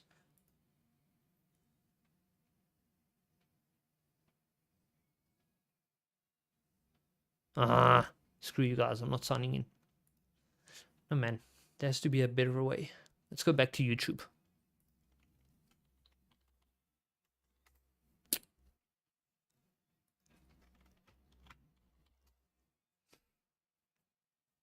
And then go back to channel. There has to be like a quick way on the channel.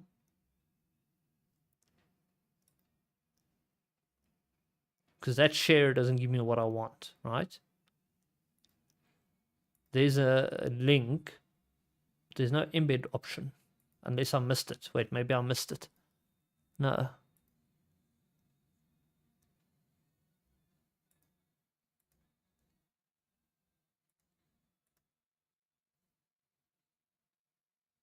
This just opens the same window, yeah.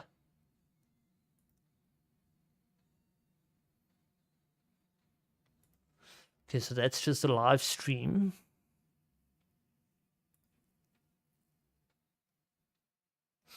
I want to continue. No. Maybe you have to make a playlist for that to work. Let's try that. Let's do. Wait. Why can't I just share from here? I can't share from here either. So how do you share a playlist then? You have to open it.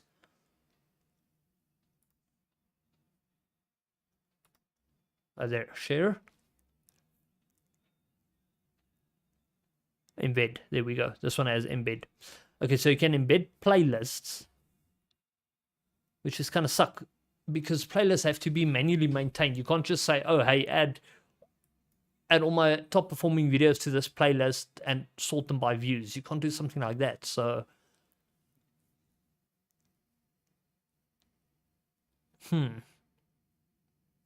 see what this widget looks like out of curiosity.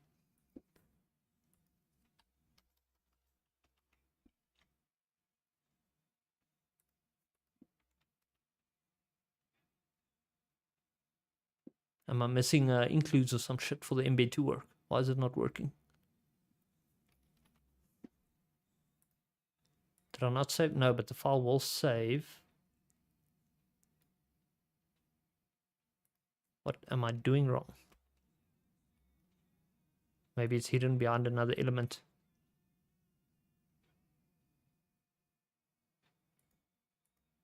There. It is there.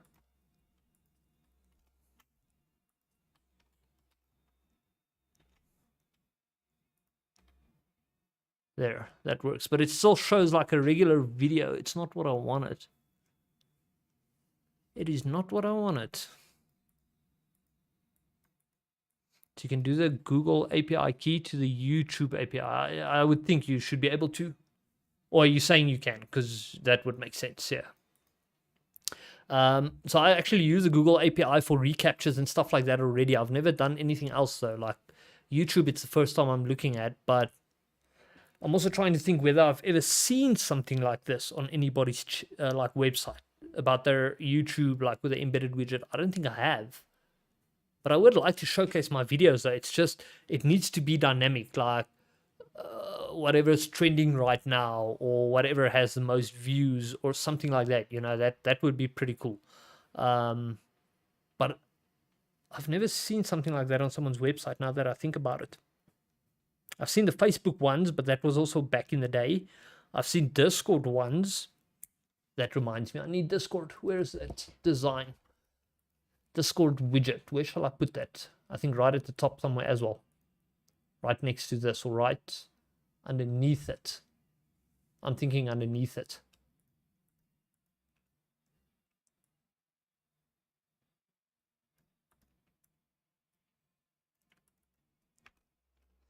Discord widget. So something like that.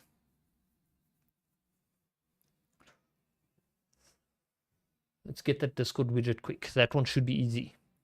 The fact that I've seen it tells me it should be easy.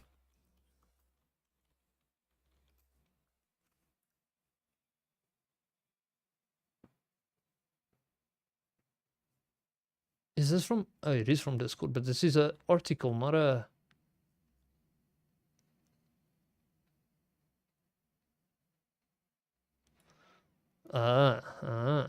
Let's give this a try.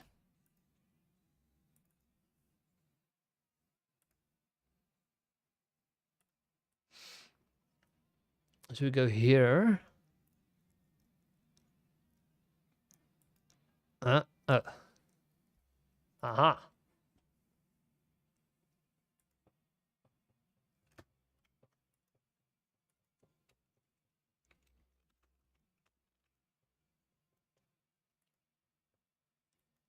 Wait, which one was it now? This one? Yeah.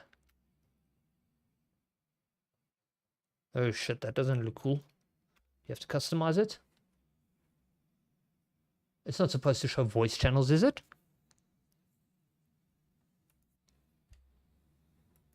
Where's Discord?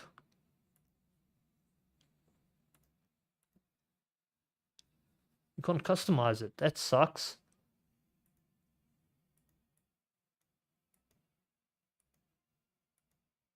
Surely you should be able to customize it, I would think.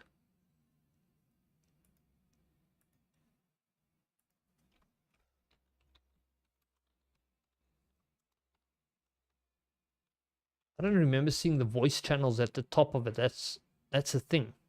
Pretty sure it's always just like online members, and then also it's fucking big. It is way too big. I would like it. Nah. I don't think landscape would look good. This is best for portrait, but then maybe I design my social media icons to look different, like slapping them next to each other. Wait, where was I now? Here. So maybe make this smaller. And this one goes next to it or some shit like that. That's what I'm thinking. then I don't have to include Discord within the links because the widget's right next to it. So I think that's better. Although, wait. This height, where's that height? This thing's pretty damn high. There's no way a thing containing a few social media links is going to match that height.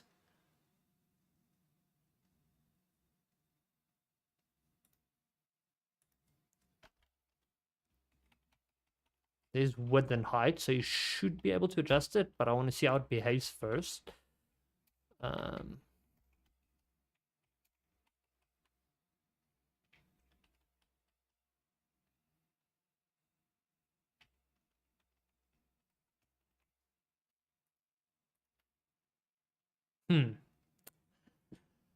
As I expected, it's not designed for this kind of shit.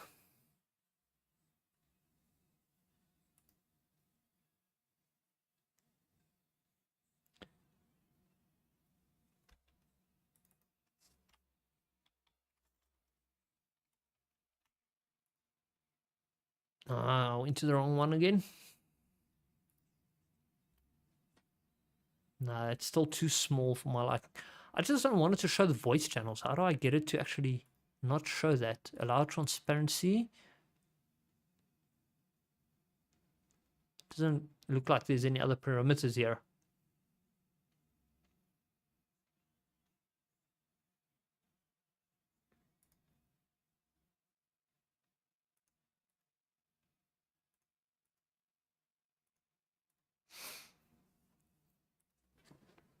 Let's see if any of these guys have some info.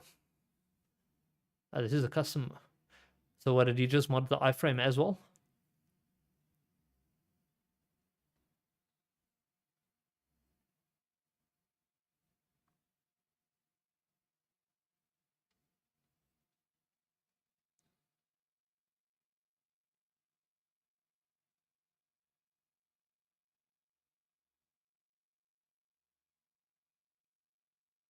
Huh.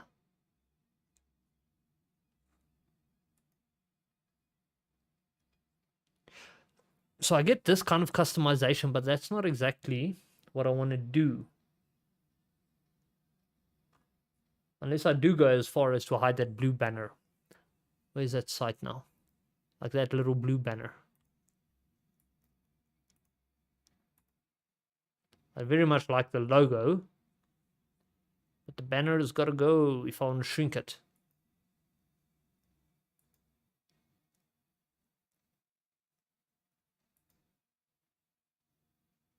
The logo is one element. Okay, let's just hide the whole thing. What? Wait, it applied it to the wrong element? Wait, let's rip that out. Oh yeah, I did it to the parent. My bad. My bad.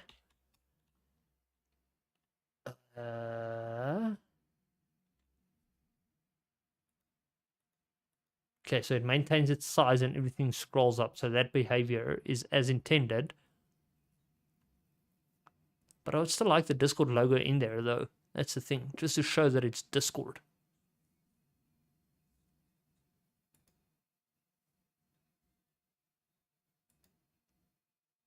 But now I'm confused. Which one was it? This one, which is a link. Why can't I expand this link? Because my thinking is everything it consists of is injected by CSS. That's one image. Oh, that's one image. Wait.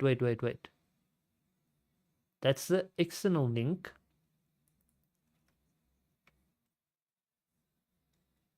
Should be able... There, it's an SVG. That's why.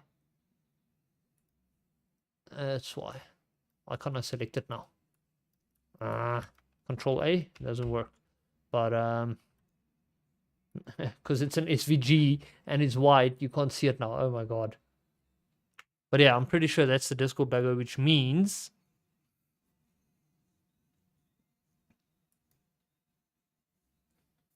if I can just take this thing's background color away, maybe that is already... Nah, see, I want to move the names up. But then the block containing these names, or the channel names, needs to be hidden as well.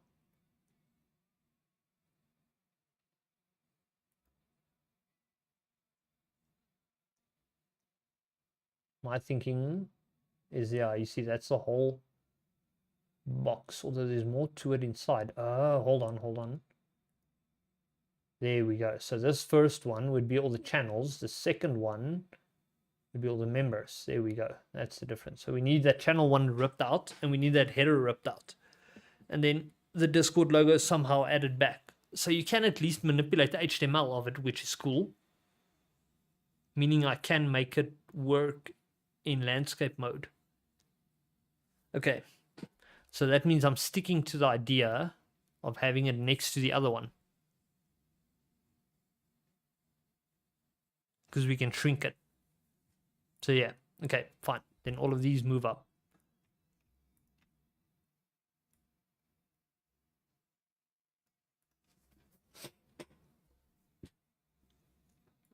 I don't know how I'm going to do that embed.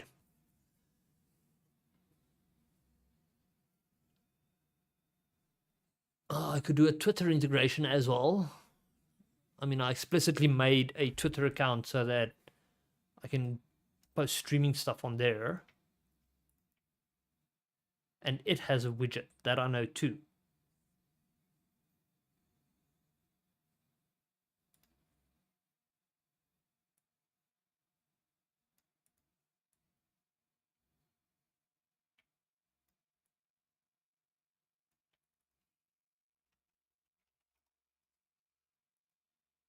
Something like that, maybe.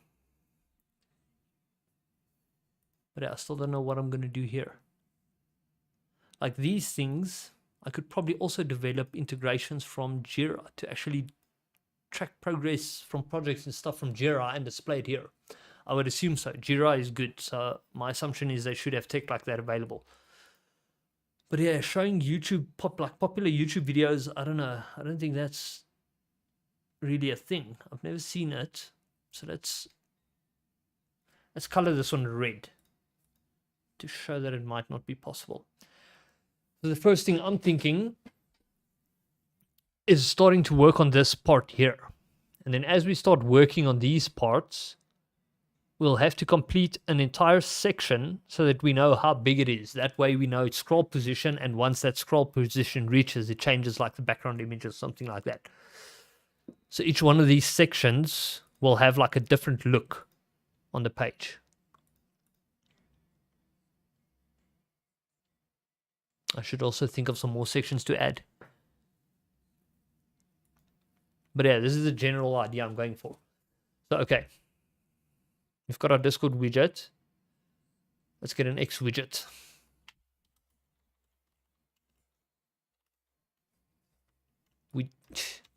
Really?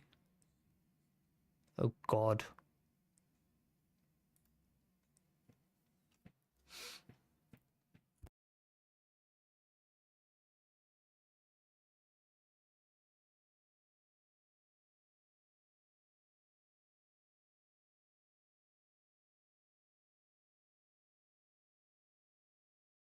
What are public lists?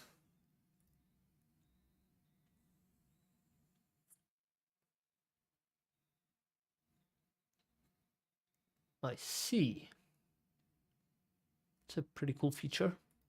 Not that I'm going to use that. I'm going to use this one, profile.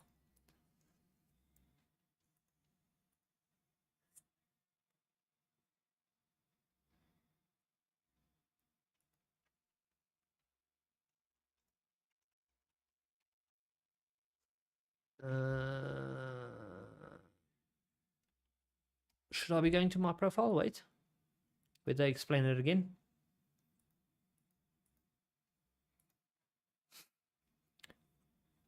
Into the URL.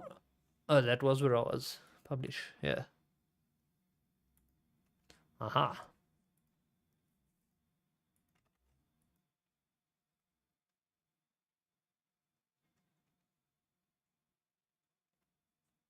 What does the buttons look like? Oh, I see. I could integrate that, but I don't know. So that automatically generated for your profile, I would think.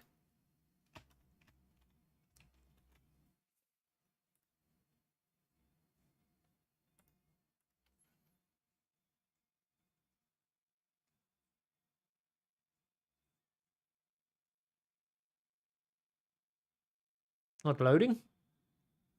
Am I missing something? No, you wouldn't. It's an iframe, right? Oh, there it goes. Oh, shit, that's big. Okay, but this is ex-developers. They didn't ask me which account I wanted to use. How rude. No, wait, this wasn't it. It was this.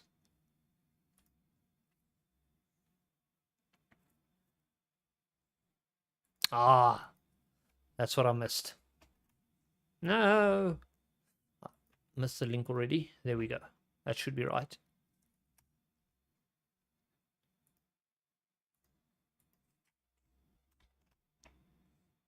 It still says by ex-developers. No, man.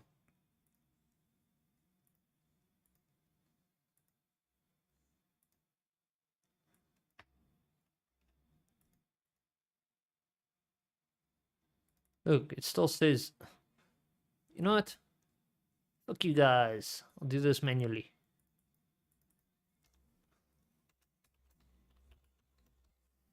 I don't know if it's case sensitive. That's just a source reference.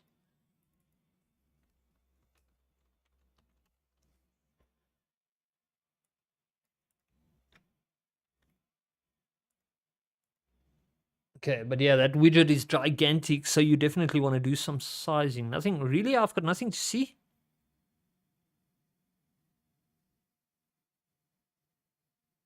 I've got one post. I've got one whole post. It better show up.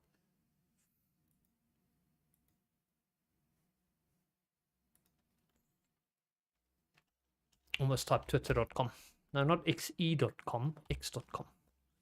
Stupid Musk, why did you rename this freaking site? Yeah, there's a post. So why is this not showing up on my widget? My widget is broken. Did I link the profile wrong? No, I linked it right. Doesn't need the @ symbol. The other one didn't have the @ symbol.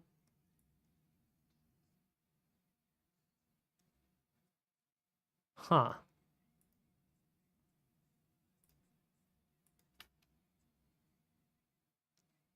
Nope, still broken.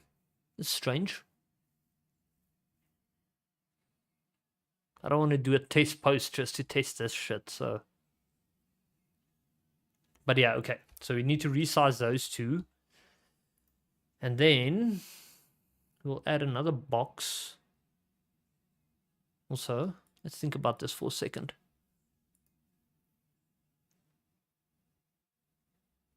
I don't want them wrapped in a parent. They should be standalone, each widget on its own. Oh man.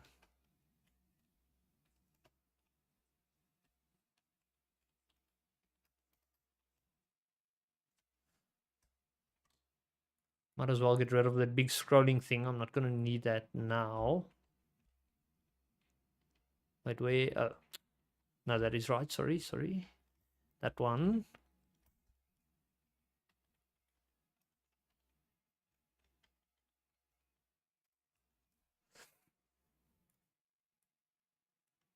Can rip that out for now. We've got an example of it at the bottom.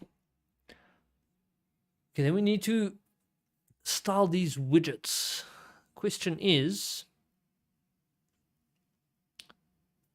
if I just reference one of those CSS classes directly, would it allow me to change it? I'm not sure about that part. Because it's in an iframe. I don't know if the parent DOM would allow me to manipulate elements within an iframe. So let's do this. Wait, that's the link itself. Let's get the parent. Hold on, but 1CABIW. Let's see if it changes when I refresh.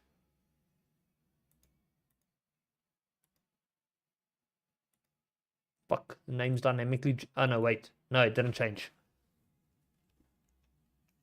But it does look like the name is dynamically generated. So targeting it might not be a good idea. But let's see. Where's my CSS? There.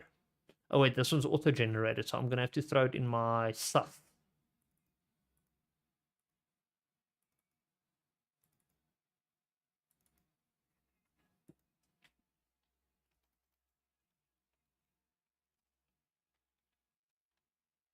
It wasn't ID, right? No, that's a class. That's a class. So we need a dot. Tack. Display none. Let's see what that does. Didn't work, did it?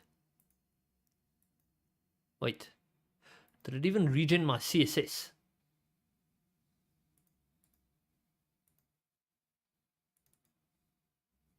Ah, fuck no. It's all the bootstrap shit first. Where does mine start?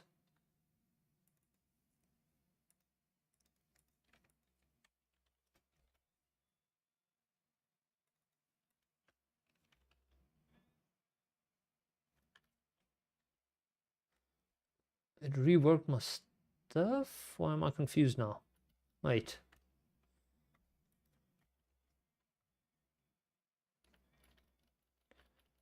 Unless where I was, oh yeah, I was further down. So it is there. There it is. Display none.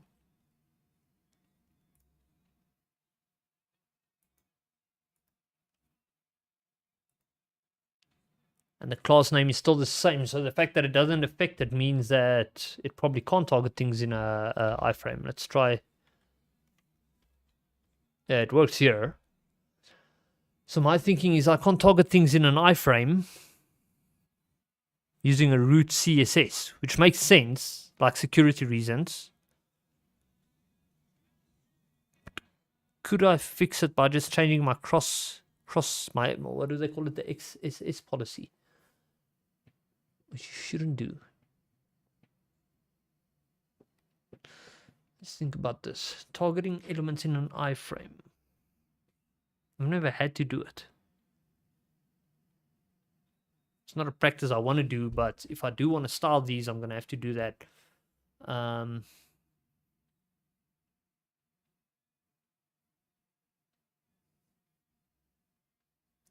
Actually want to see if this shows my styling in here somewhere.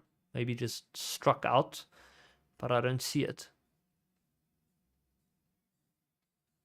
Oh, wait. It could be that my display none is being overridden by its other display options. No.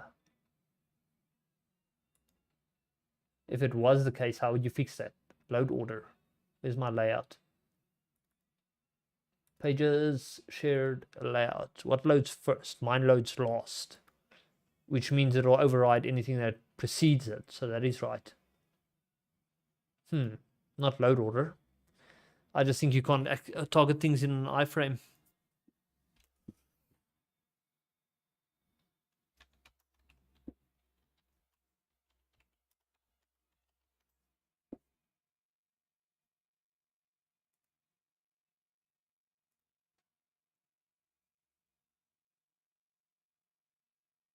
From the same parent domain. So yes, it's XSS policies.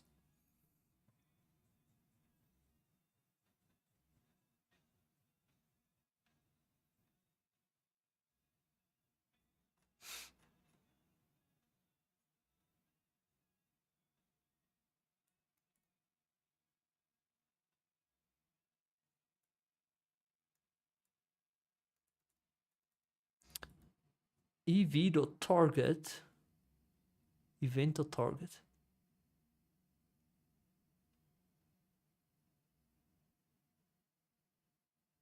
Okay, so it adds an event listener to the iframe's load, which then injects his own style sheet.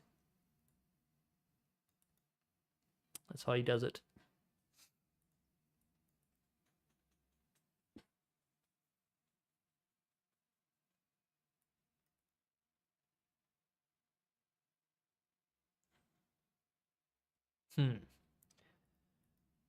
I should have known XSS policies are going to screw me with that one. So you can't manipulate them.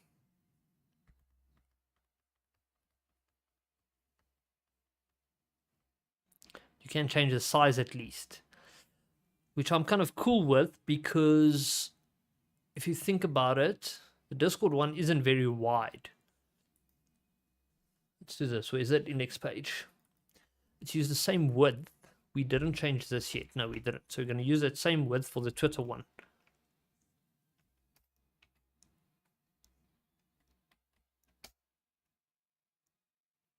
Wait, so their whole widget is just a link.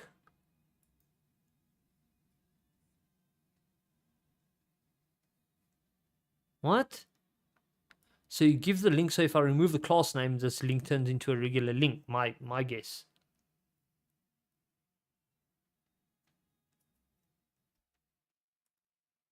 Interesting. But anyway, this needs to go here. Wait, how do you do script section again? It's at section. There we go. Ah, no. God, I'm stupid sometimes. Wait, where is that embed that I generated? Why do I have so many Chrome windows?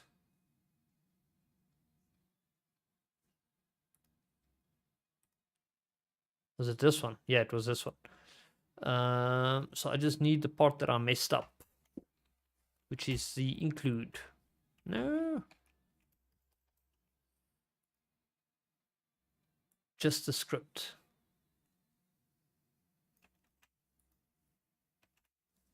There we go.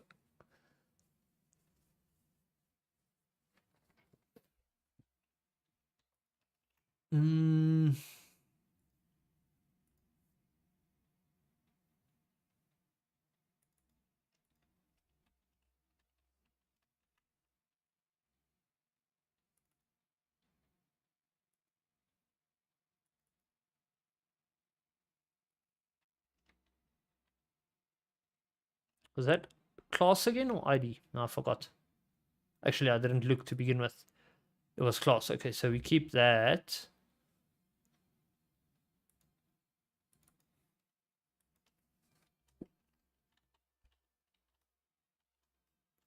Let's see if the width actually works on this.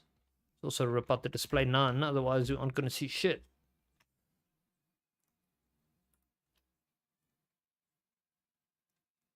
Okay, the width does work, so that's cool. 350.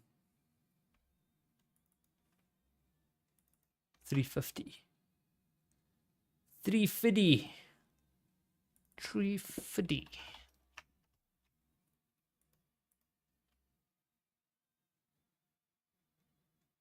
That looks better.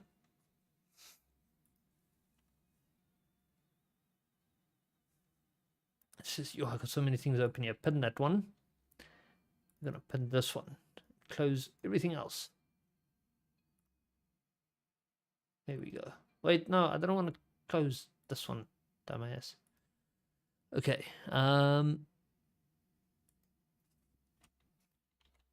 So the height, same as that. No, I never copied it. My bad.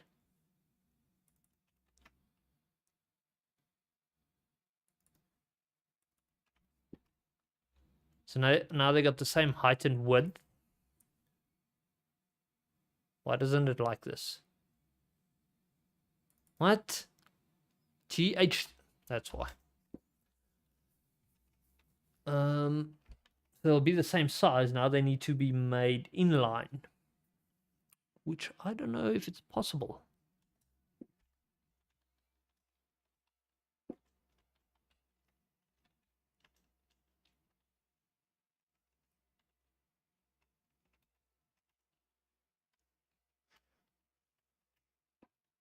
Let's check out the other one. I think I might as well give it an ID if it doesn't have one. And then I can style it from the CSS as well. Wait a second though. Is it an iframe? An iframe? Let's see. Maybe it's in line already. I might not need to style it. No, it's not in line.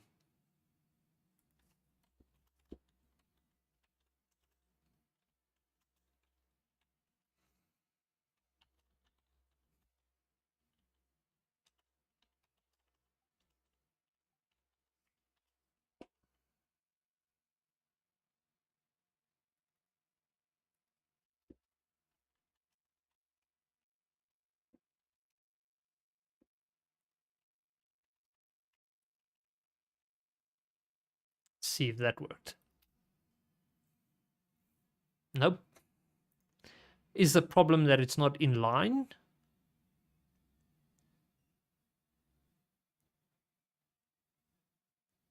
What?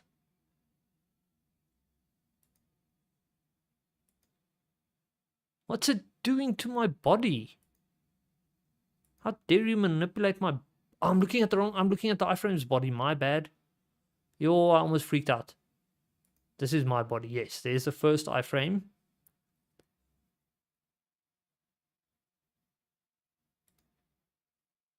Display. I'm not seeing display there. Unless... Wait, I couldn't have spelled it wrong, could I? Oh, I never saved it. Yeah, I never saved it. That's probably why. Calling it a night. Cool, cool. Have a good rest, man. Remember to save your code. Yeah.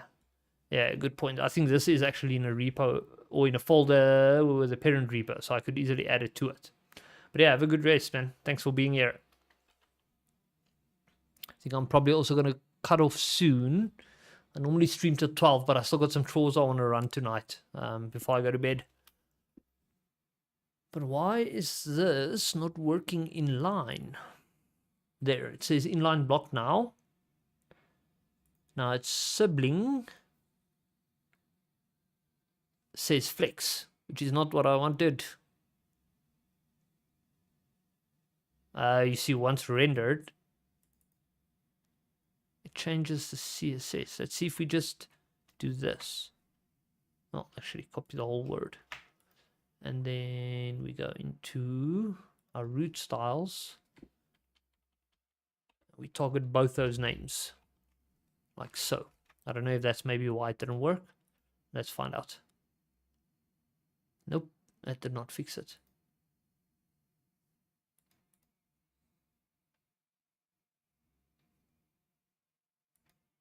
It's not a control. No, I don't need to do control F5. Why the hell is it not working?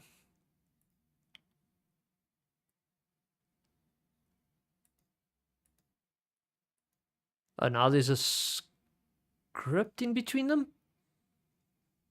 The fuck? Oh, you see, display flex is explicit. Meaning that the DOM is being manipulated. No matter what you do to it, it's going to get overwritten. That's a fuck up. Unless, could I do important? Let's see if I can fuck this thing around. We go important and see what that does. Chuck insect. It broke it, but it also seemed to have somehow worked.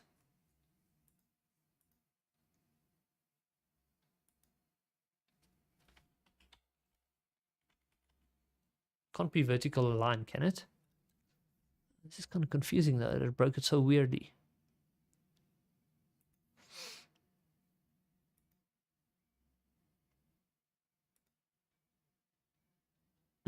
I think it's post initialization manipulation that's causing it to break. So even if I styled it, system's just gonna fuck it around. So what I'm gonna do is just wrap it in a oh, we do want to keep the height and the width. We just don't want that. We don't care about that either. So we're gonna keep the height and the width. Actually, it expands. So if you give it a parent with that same dimensions, it should just fill the parent, my assumption. So let's see what happens.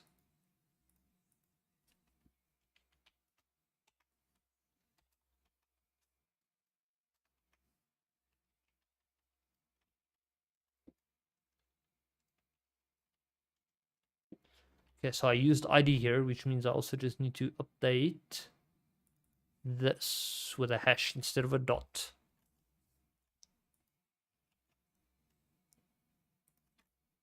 Ooh, wait, let's do a refresh. That looks better. Now,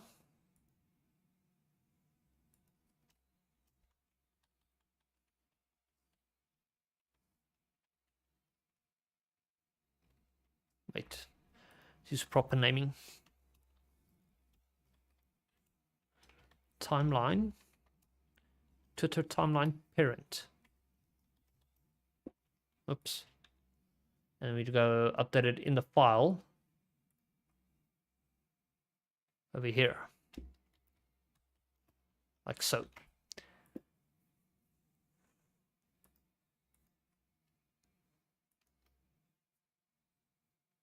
There we go. But now the size is all fucked up again. What the hell, man?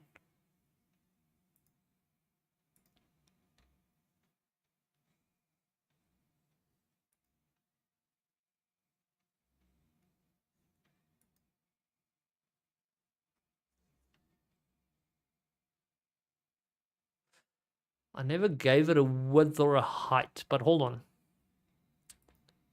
It's set to display inline block, that's why a block will fill, an inline block will not. So I'm going to have to give it an explicit width and height. 352, no, but that's, wait, wasn't that exactly how I did it? I did, yes. I changed it so that the parent has the width, then I renamed the parent. That's where I went wrong.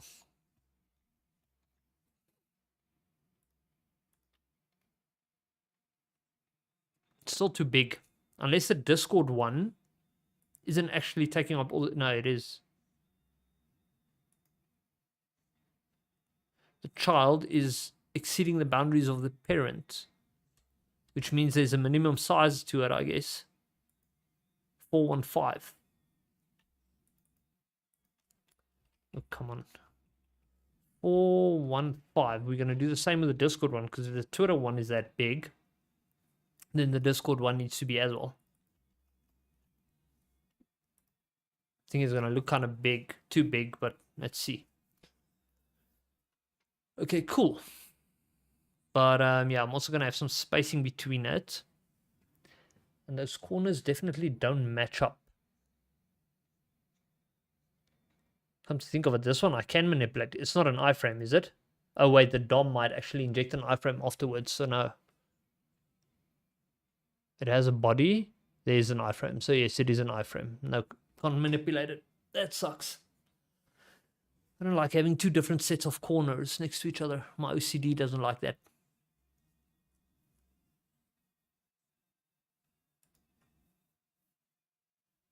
Maybe if I space them well enough, it won't be as noticeable. But also, I'm thinking these things are way too big. Like both of them.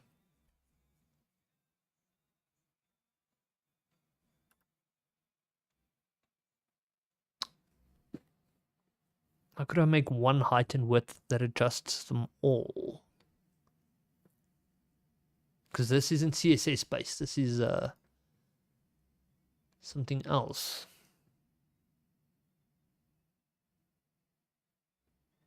No, you can't really do it because in CSS I'd have to build it as a variable, which gets compiled. Oh well, guess I'll have to maintain it separately. But yeah, it sucks that the Twitter one has like such a height limit. It's also going to have a width limit, obviously.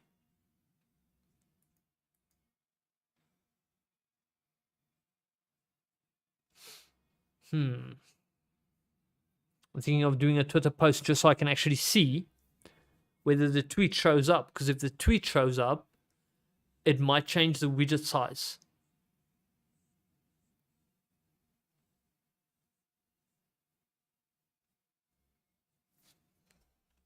Oh well, I'm new to Twitter. I don't have followers. Might as well.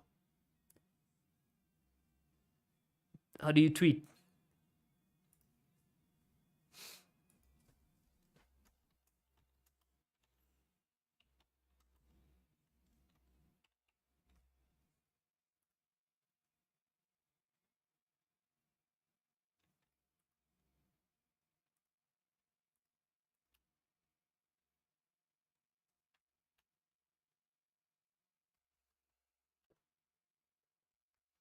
These widgets are broken. Widgets are broken. Why are the widgets broken?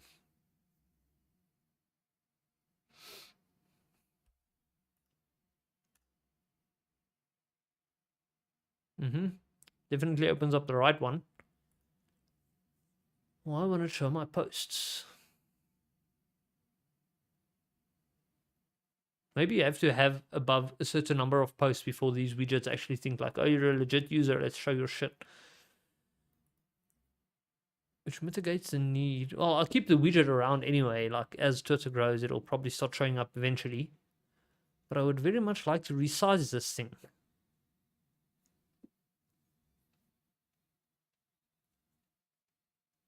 Where did I create this widget again? It was somewhere here. Some website. This one, was it? This was the one.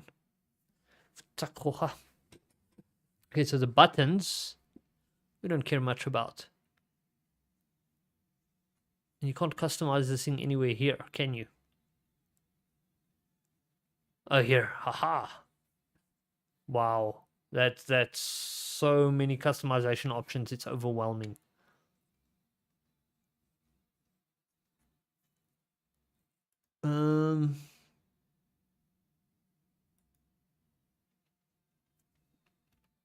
Let me see. We did reset our scale, right? It's not that widget's being oversized because I forgot to change this back. No, I did reset it. Twitter, why is it so big? Because the Discord one, like if I get rid of the voice channels, which again is, yeah, I don't know how I'm going to do that with the inability to manipulate iframes. I don't know if I'm going to be able to do that.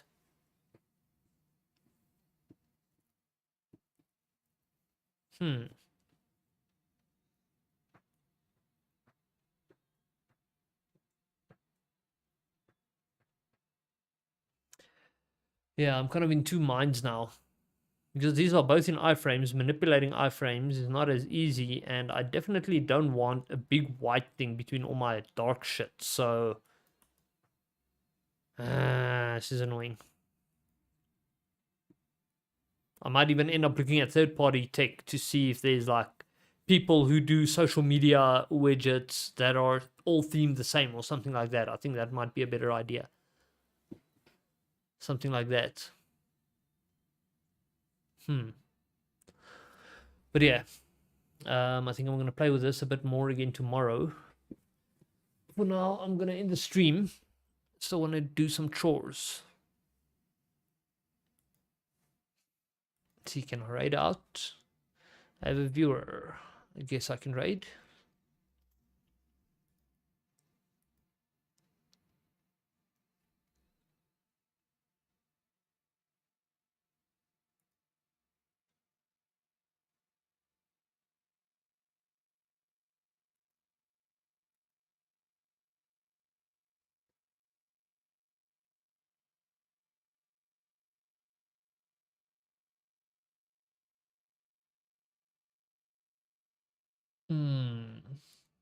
Yeah, let's do a raid. I'm gonna raid. I think I'm gonna raid Wicca Boy or Bateman. No, let's raid Bateman. Bateman's cool. He's a cool guy.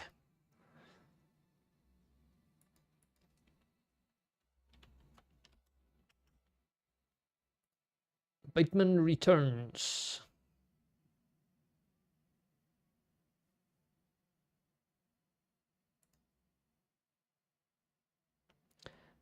Thanks for the lurk and the viewing. Appreciate it. Raiding out to Bateman returns. He's a pretty cool guy. Plays DBD.